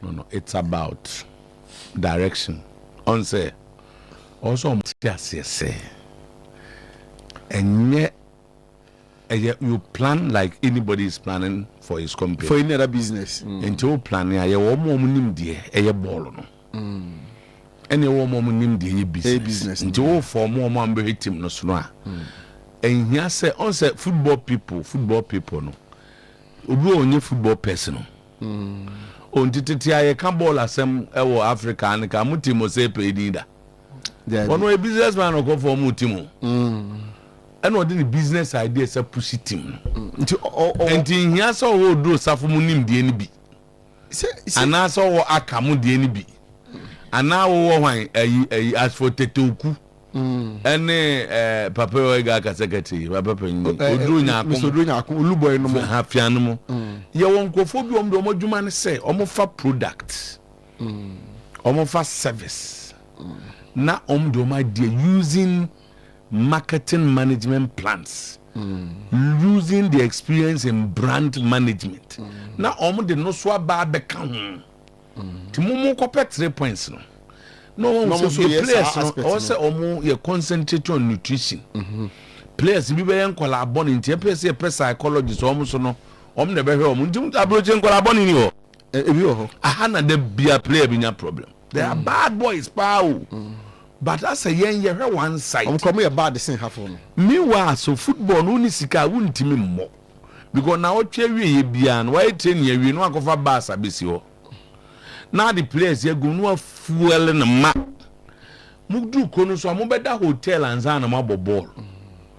Ni na logistics wo hia sika wo. Enti se wa anya ne saa. Yeah, no so ye plan na wo se betua ka January, February, March, April, May, June, July, December. What are your plans? I bet my house say what's at least bosume me ensem bia pay the order that they will penny from the fourth man going. Tama say wa anya na saa dia bosume be so afina na wo ko peska betua ka. Ento mo business for ne sales ne marketing ne brand for ne sanko for ne nyina make ka ho doctor for mrabi akwa we ye hwe no a wote prepra into ko fan ball ya de so obo last season obo just 8 matches and obo 13 na ko fo akoma dwuna bom science and that's the bia sorry we never me pa cho tie a technical team member goalkeeper, why did you not come to training? Goalkeeper response. I went to lay tiles at Kaswa. Send your beya. Menya sika. Edi ato aduane na me di bi afuka aba training. Dreams FC is in a financial meltdown. The club, owned by the FA president, as players threaten to boycott training and technical members even resigning and stepping down. Timer, the danger is that Dreams FC compelled the GFA to change their fixtures over the weekend. Bon, me pacho boami. We the end of the atusono. Time pacho say ohwe the first the yina the won send the fanoa. And okay okay me o me sabonkum na ba ko me send fa. Na say ohwe a obehun say the o me send fa no. The old one no. Dreams versus Young Apostles. Nanka ochina. Omudi TV stations ne be yi matches ni nyina asiye kama. And this match was on TV. Tama enamo say match no players no week no omudi decide say omunye training including even enne. Enti Dreams has to ask the FA say omu match no munye hu bibi ma omo. Enti it is normal. There's no problem with it. Ya shisha features na bibi TV phone ya bibi awie no. Problem aba. Oye ni ye too and they say ngan. Shelempere na no una no kasa ya so on call the players no. No what is what complaining? What do you want to say? Say what say match na china. O dan wa ka kire o. You can't say also we boycott no. Or can say the next day or prepare team normal but because they were playing on Friday. Until Young Apostles knew they were playing on Friday. Only because Dreams players is so monty, the GFA changed their fixtures from a Friday or China Friday. More problem. And boys an association. Where are your force major? Where force major in Bia? No mo ko John Obi Ama Park no so and NF. Timer. And only way the NF. How to use this alcohol for players to come to some ebe onipa no say vivid die so. Vivid die so. And the way normal you said ebe solve problem. That same situation that's it. And kaya bad for the brand Ghana football. But Dreams FC finds themselves. But I mean, you're not a manager. And why should this happen? Scotland acquire say masters war. That if not the people and one or two. I say wakona nim. Yeah. And then we share FIFA and so nipa na omuye involved in Dreams now, including even the owner himself. I'm still they should not be in this. Tama me patrol. And yet ba una wo kan I don't Tama na some evidence ha. Bon san fato so na evidence be am ayo. There be sisters no quite enough evidence. Oh, Tama. How? Say GF Ghana, GF is a die bobo. No, but there should be a reason behind it. So what is the reason? Tama, when your match is Friday, TV4 crap is at best. Sunday TV be any. At best a coincidental. At best, won't even have any evidence. So what konwa koka asem said uzi kan. Yes, what dance the way as so much in the faces. Tama just say na o fofo afabra. Only for dia. Enti unyi say but I'm saying that I'm struggling as I sit here to believe the club owned by Kurt Jijimo. I mean, squad of course, so Jimo involved in Dreams FC. Almost yes, someone say how many months? Tell me, when you say assistant coach now, I resign. Said the Mungwan assistant coach. The work that is Casimtia. Where they one can confirm say. Confirm sources close to him. You know more didn't people around him didn't come up. On them quite 7 months ago. Players in between there 5 months. And 7 months on the that's how don't call about commission on Benyasam. GFA contract in your labor commission near the co. Near the coin. You deposit a copy at the GFA if there's any dispute. Or now. Near labor commission, new labor commission cry. What be called GFA? Near Kokama. Ain't it, Tama?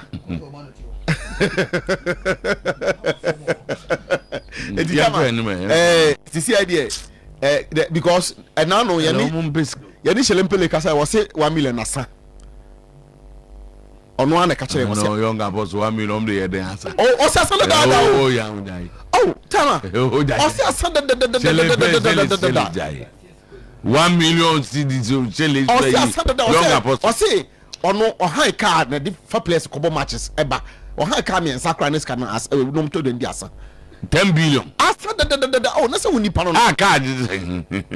Timer. Nipa is ka woni mu aka obi mfo bi a ba we de wa woni pa. For for this obe confirm say it can be that so na say asa. Okay. Na so young apostle sika asa na. E go to come no dey sign at you. Them say. Dey sign them. The league is far from over. I came to finish what I started. I'm here to win the league for Kotoko. Abet Amwa speaks on his return. I decided that I want to come back to Kotoko so that I will just finish my own, like everything that I started, so that I will be okay. But because winning the league is also part of like my journey, and I was happy when time came for me to choose the team that I want to go on loan. So I decided to come back so that you can work hard and claim it. When you look at the table, it's not over. There are more matches to play, so I think there's nothing to give up. I think we are going to work very hard to make it to the top as our supporters want us to do. So I'm really happy to be here so that we can work together as a team to achieve what we want. Tawanti abet no na deal information ye pekini say Obama Kotoko nyina no Libya for na ebehwe no to be sumisu a Obama Kotoko de ba na ketu ado be fi abruchara ba wa confirm bolu ni omu bebre o we no we ye de team no de amakotoko sebe ya onye rusty ti omoma kotoko na omude ombehwe no. Okay. Nti em say ye we de kotoko company for no ya mo na mo apen confirmed de ya tie no. Oh, the confirm never come one. You know kotoko will not confirm this. Okay. But the ya tie no. Okay. So say that would kama na say eno so no. When the time comes for you to leave, no one should tell you. I left at the right time. I won 2 league cups. That was my proudest moment. Dr. Kofi Kodua Sapon tells his story after he left Kotoko. Great chapters. That's a big deal. Yes. Well, I won 2 league cups back to back. They hadn't won it for about 7 years, so that was the proudest moments. Why do you leave? You should have stayed. It's not necessary. Well, when the time comes for you to leave, nobody should tell you. You should exit. And I left at the right time. And he say with the emuda ho fine. He left he left at the right time. Tama, do you remember Dr. Kiki Sapo took Kotoko to court? I don't. You don't. Until I'm trying to reconcile and the right timing of his living near the Adeno. But Ninjano and the man. Okay. Kotoko has been suffering under referees in Western region too much.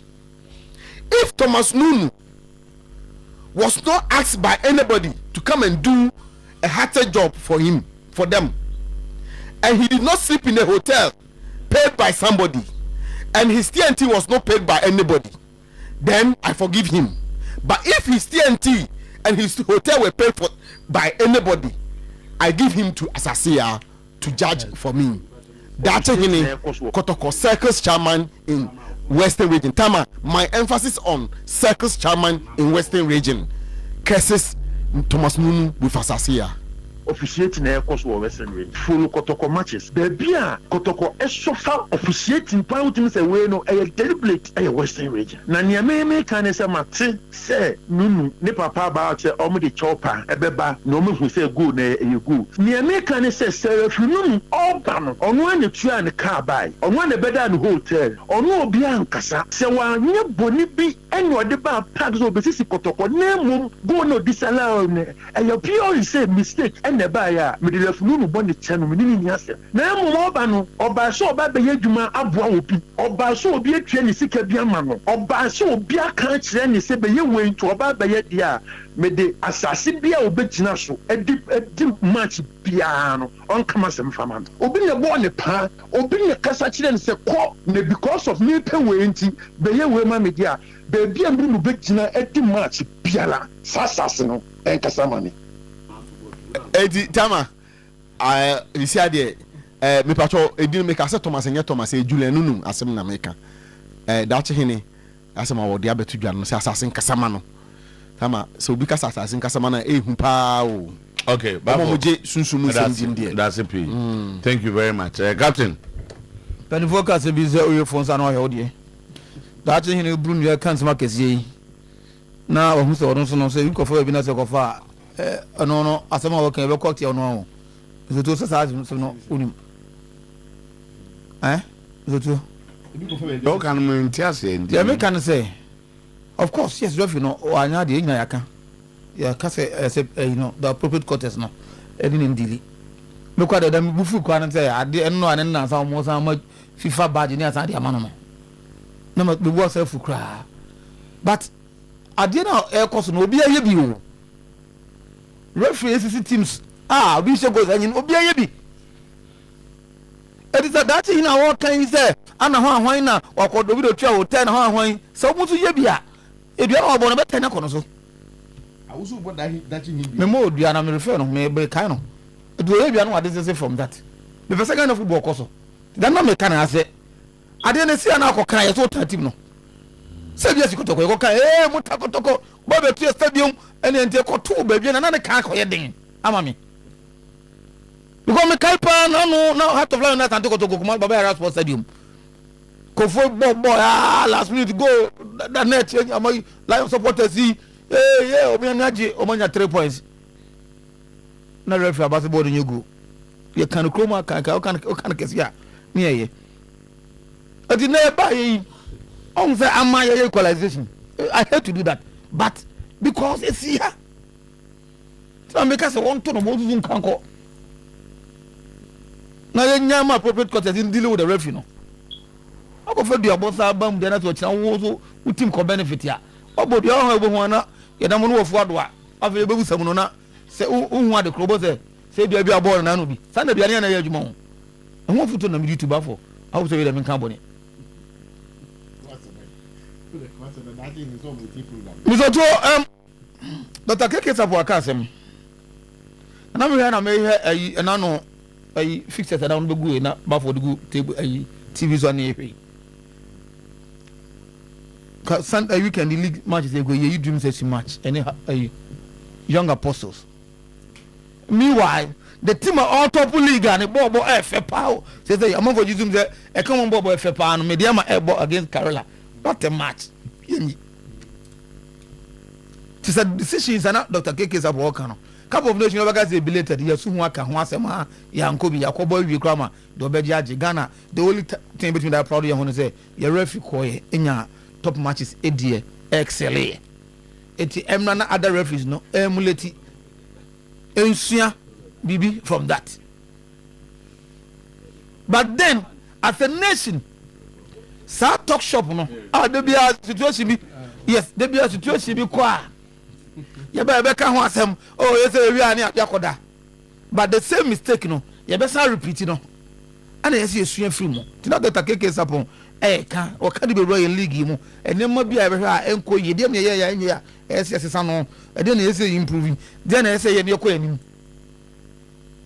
enna ye ka say the FA president or promises say obe creative worth ignited passion the team 5 matches yes you into akama player and training also is that confirmed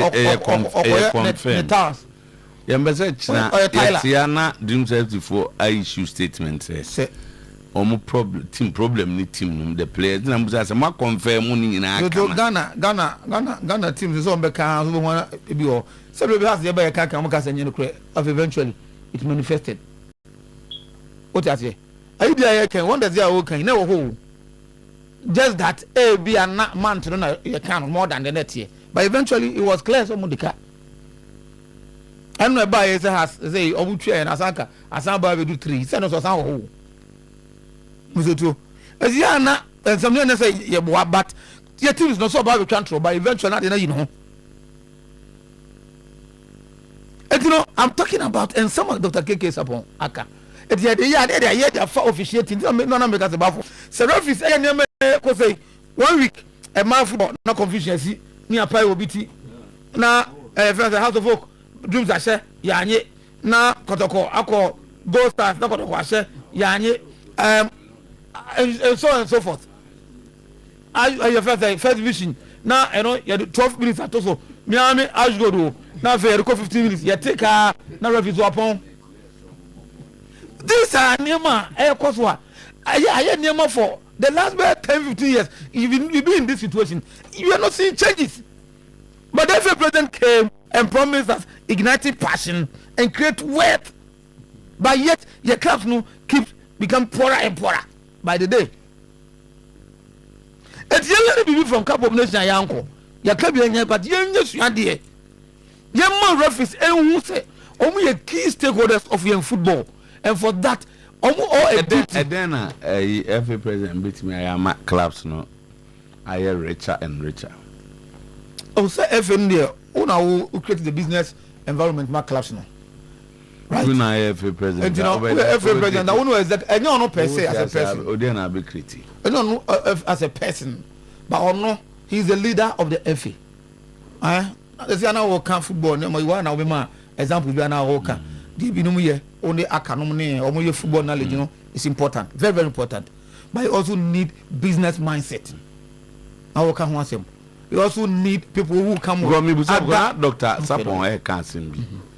So what's say Yama football no attractive to investors. Into a kind maybe attractive. And when Dr. Sapon is speaking about sponsorship, he's a business person. So apart from that, he's sitting at GMPC and I mean he is there with them. Yeah. To a say maybe attractive. I think it's some was say a man for a been referee for a league ma debiani a bronco for not say na ubo football na debiano ubi disicaba football a matches a bar debia organism referees scholars a shell bottom ushogo ayenye na referee these are any football and attractive a business say a name football air cost what teams are better football today you can show boy about TV so I see dreams here and they all struggle in the league.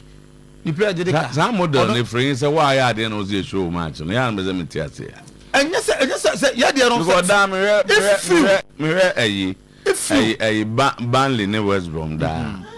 Who's almost there? You be out. Over there, you be out. I didn't say few be a bit me. Tell them. And was you few be a bit me, you know. Dream says, yeah, how much is you know about TV so. A dozen. Almost tower games at home. I stand to be corrected. But games at home.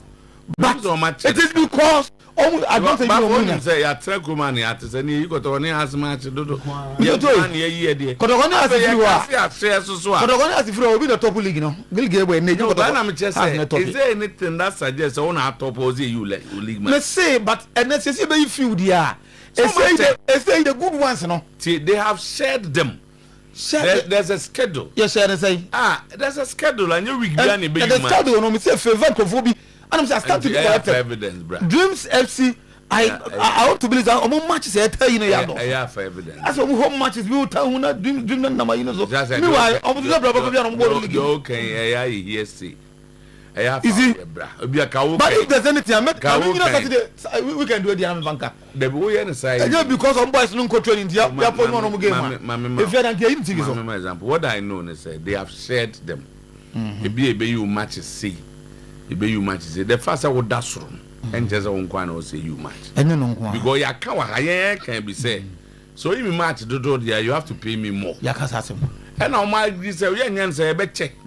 Yeah, me I heard teams there bomb modern or so long and can medium and nom Diana nom your friend say go start nom Carola noma and they almost over here you enjoy them playing. Nanka your mom games are dozen. Obi catch him say, but for ya, Obi can say nothing is happening at Dream so. Nothing has been. Asking say busy coming more ball man go training. And number one mu coach in reason wa confirm no. Wa confirm say on fixture no yensesa no. Wa confirm say goalkeeper no wan ka so ko total so ka so. Oh no. Say that is not the issue. Remember. Also omo an go training. And ama ya move on game. That's the exact question I ask.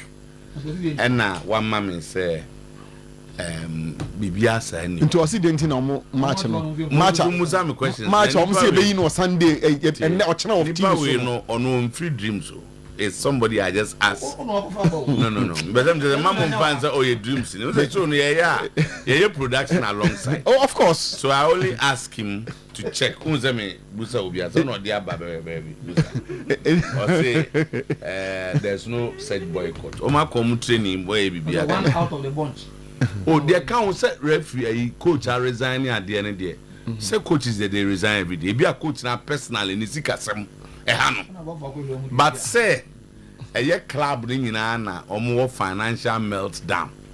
And nunti players say bebre adwuma bebre count bia o Ghana do ade omunya adwuma bebre adwuma professional football we hear them back to you now go so I'm going to meet and the corner me anti no I doctor there no ehia eso mufa na abetamu a good one there so he started well now the spark no was going up tama was ko ha minim se gasa brinka bianca go king on natural nka o kam wo so no pa iva na kotoko spirit na fan no wo ya be ye the poster boy and I said no you the poster boy of the club until all kono minim we say okọ kakra no akọ me bench kakra so abani nsem university ka ba nsem a ho na wabra about tie e serious power wabra o person enema yi o use ska do radio do radio no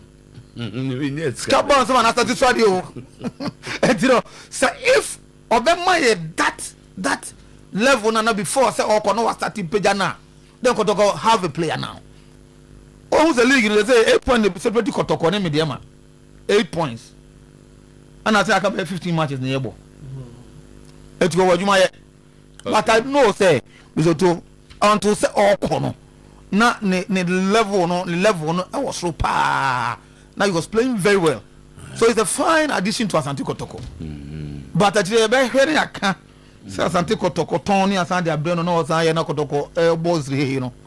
So to the level of Asante Kotoko and such instances no say no be can dey for home. Say we play akwasaba. Na say the big teams play Escobar. Si kan wa sebon say Edin. Kotoko ko munya say samba yi Kotoko sweti o ho pa o. Anka o munya ko be keep samba. Ndika on. But me say Libyan team in na $10,000 here. Yes, you are you trying to now over a man as I bet you player EK.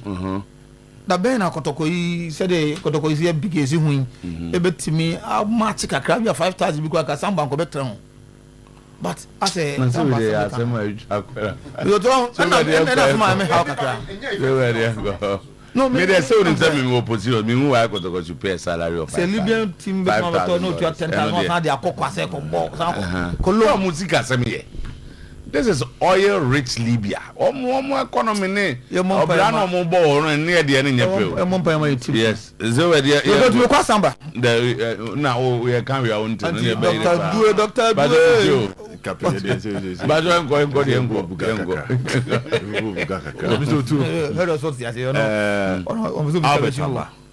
is a good one. But also can't any player should a Ghanaian club should pay 5,000 to me no hobby 2,000 cry no you see, let's analyze the economy that we live in. Very necessary. Not even the economy. How much the teams are earning. Football economy. Football economy. Yeah. Oh, say football economy in South Africa, football economy in Morocco, Tunisia, Tanzania, even Kenya. What the Bahadia now? I have a same. Our economy is different. Yeah, economy ni amu be 1 million Ghana cedis. to clubs ni board de so ani e ka chom so munya butro ni nyiske bia endi na enu endi na ansa e say mi to see kase ye clubs ni ye mo bible ana kora no mo nka no kre the number of months omo di players ka we mesho ano shiu 1 million in it. No, she saw more to bozi. She saw more to pa. Inti, you understand the energy. Mamuto $5,000 or the bag Ghana cedis. You're looking around 55,000 Ghana cedis a month. Then 50. Then that's simple. It's 500 million. Say 11 on 30 days. You had the money baba. Yenti. And you see, that is why you need to build a structure in such a way. Say, one, in the short term you cannot, but you must have a solid replacement plan. Any first term. Then, mid-term and long term, no, you should have a plan to catch up. In the short term, they won't me. So your plan must be, Obibebo no boni ye. That's a number no more pena. Ese mi jana manako but kwan be na mefa fufure si anan a chitafo ne mfedi okono. That's the short term plan. Then the long term plan is yentimi nteten ton sa into the next 5 years ye put in a planner ye be build a solid business model be ma ye so ye financially sound say ni betimi atua de akesefo ni tua bi. But the sad thing is you don't see our clubs applying any of these. Short term, yeah, be. Long term, you saw money be. Honey, know the last time I tapped Bahaka said if he's able to do it, it will be a plus for him. Where you not say now, Adriana move from Bebo Adriana Copim say, yeah, baby, you carry an omefrio to a stage where offer bar where beton. But Omdia no two children, Omu put in plans say they will raise money internally. Enti ama so man hu fie num na fie minum no build the structures a aduana na nkasa man hu sika e bia won't be $5,000 bo betimi apebe $3,000 bi e den sem da kanipa no aka che ne se ukrom de identity na kakra. That should be the plan of Kotoko and Heart to Folk. Enti me enemy way Peter Akwa. I've said it over and it say offer ban ho omonton because contract ni rua all renew. Kamara on renew somebody ye obebo mzoto omtoana kunkurun zero omen noko. Something small on Samba. This is the information I'm aware. Agency no any Kotoko akasa. Now baby omujine ni agency say if Kotoko are ready to pay 4,000 be convince Samba ama why extend for one more season. But that 1 month season no any time bia offer baby bia no Kotoko should agree say they will let him go. Now Samba a catch agency ni say on person obefi Kotoko abla Kotoko enya hwe enti the agreement here is that Simba deal no dey say it's off the books. Samba will not be going to Simba. Right now about 3 clubs in South Africa and I agree say thank you Samba Emra Tama between 300 and 500. Until there's a player by name Inusa. On cry so on tell you more. An agency nisi komonya loan deal. Anka. Say 50,000 and 50,000. Nanka 1 year. Say 50,000. But Kotoko didn't. Kotoko refused to tell us. I want to transfer. 20 will be the for the information. In common there, but you see, the last time Kotoko time with the management. Na me hasen so lawyer Safuduku na na penkra koto se na mzutu na omuti table no. Now the question I was asking myself near say mzutu Kotoko investment. Because I know say asenso nutu onye Kotoko adwuma full time oba na oko I know say Asafuduku nutu onye full time oba na oko nti nipa na wo hwe omomuti table no so full time ya akoye akoto on never say dey be an apostle rekotena secretary na penkra nutu on ko ntimi nyen full time because ni ndwuma doso Coach Akwesi Appiah nyɛ full time. Christopher Damenya nyɛ full time. To so share the management of Kotoko. Charles Salmon nyɛ full time. Then me to am tie kasa ase we go me say me kai say. Every am share about mine. You about for say Kotoko adwuma ne de. Ofa adwuma bia be secondary. Ono no so sorry anopa kotena ono pon no nso a waba be check the ekoso ni supermarket with other management members so anomo ye ne saa.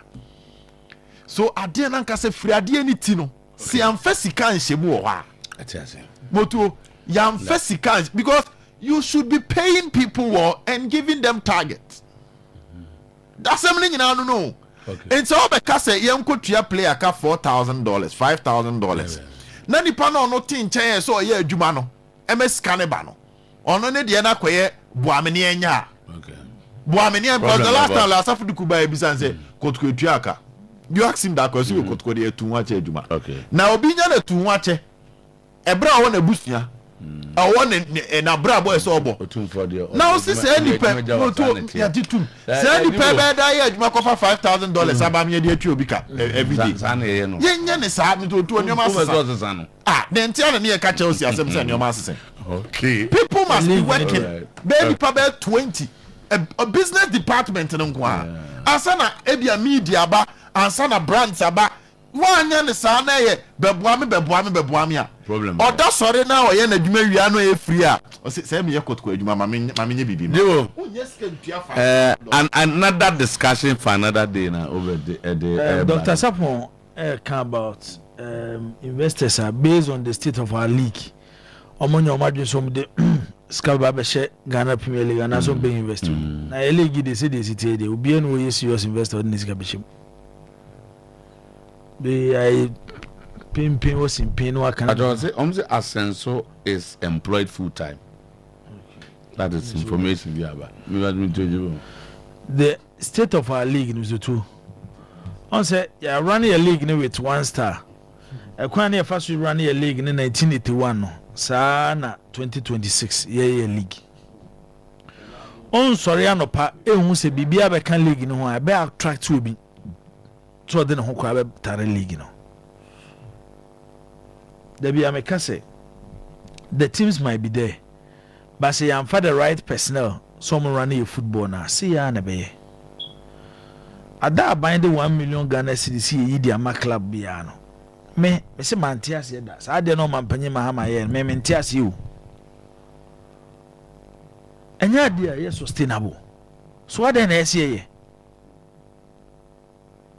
Ati se wo peso dis kamo bi no de ye adwuma na nipa no no ani sika de ye adwuma na ahye o no ani sika de ye adwuma na ahye de na je so do de ma no betimi de ye ana se wo abrochire na so bi nsi udan ma na nipa kro nya adwuma yes na da o dis kana ba se obedi sika no so tell me na say etimi de clearly to edrum bi aya na Ghana ball no o ka bi aya na ye den aka me feel say the current growth of our FA president, ewo CAF quarters mono. Esan ke bika Ghana football. Ya shaf kon yibo hu yehu mo chepe no ketukre kuna mani agim hey FA president na dan so yi. On the right or on the left. It's at least who say and they come on mo can be work CAF be ma. Ya FA president yi work on. But to be fair abuse quota botai kama de pia bonten uko rane dem so ane nyoma guo basa o twisu ba bonten abeka so no ana ekono ganie nti e league ne ho nsensem de me ya na meka na abesi omo a to mo wo mo clubs no e de no mo ye bibi to change how Ghana football is being, especially when it comes to our league. E ho ne ba bia yesi ehwe osaka ba bi kan afcon na ya anko no ta de we de enu time I be hunu ne yense gueti na da na meka cho say me striker metie de minim say ye de ya on the 30th of March was the 31st of March Ghana and Germany be bono adana e be bo match na wie no omo mo take decision wo Ghana football be omajo so mo pamu to ado ba na e too late bajo wuti asma meka no me say se match na be bo against Germany no 30th for say 31st. Ada ye bebo match na wie say kim. Omo mo can be wo Ghana football be o ma so mo promote ado. But e bia na sabe na too late. You work up to zo mbese anaze. Enye se misusu omo be hye. Se ne ya hoboaboa. Nti e se wana de ayi ni yi. Now time na de be yi bi.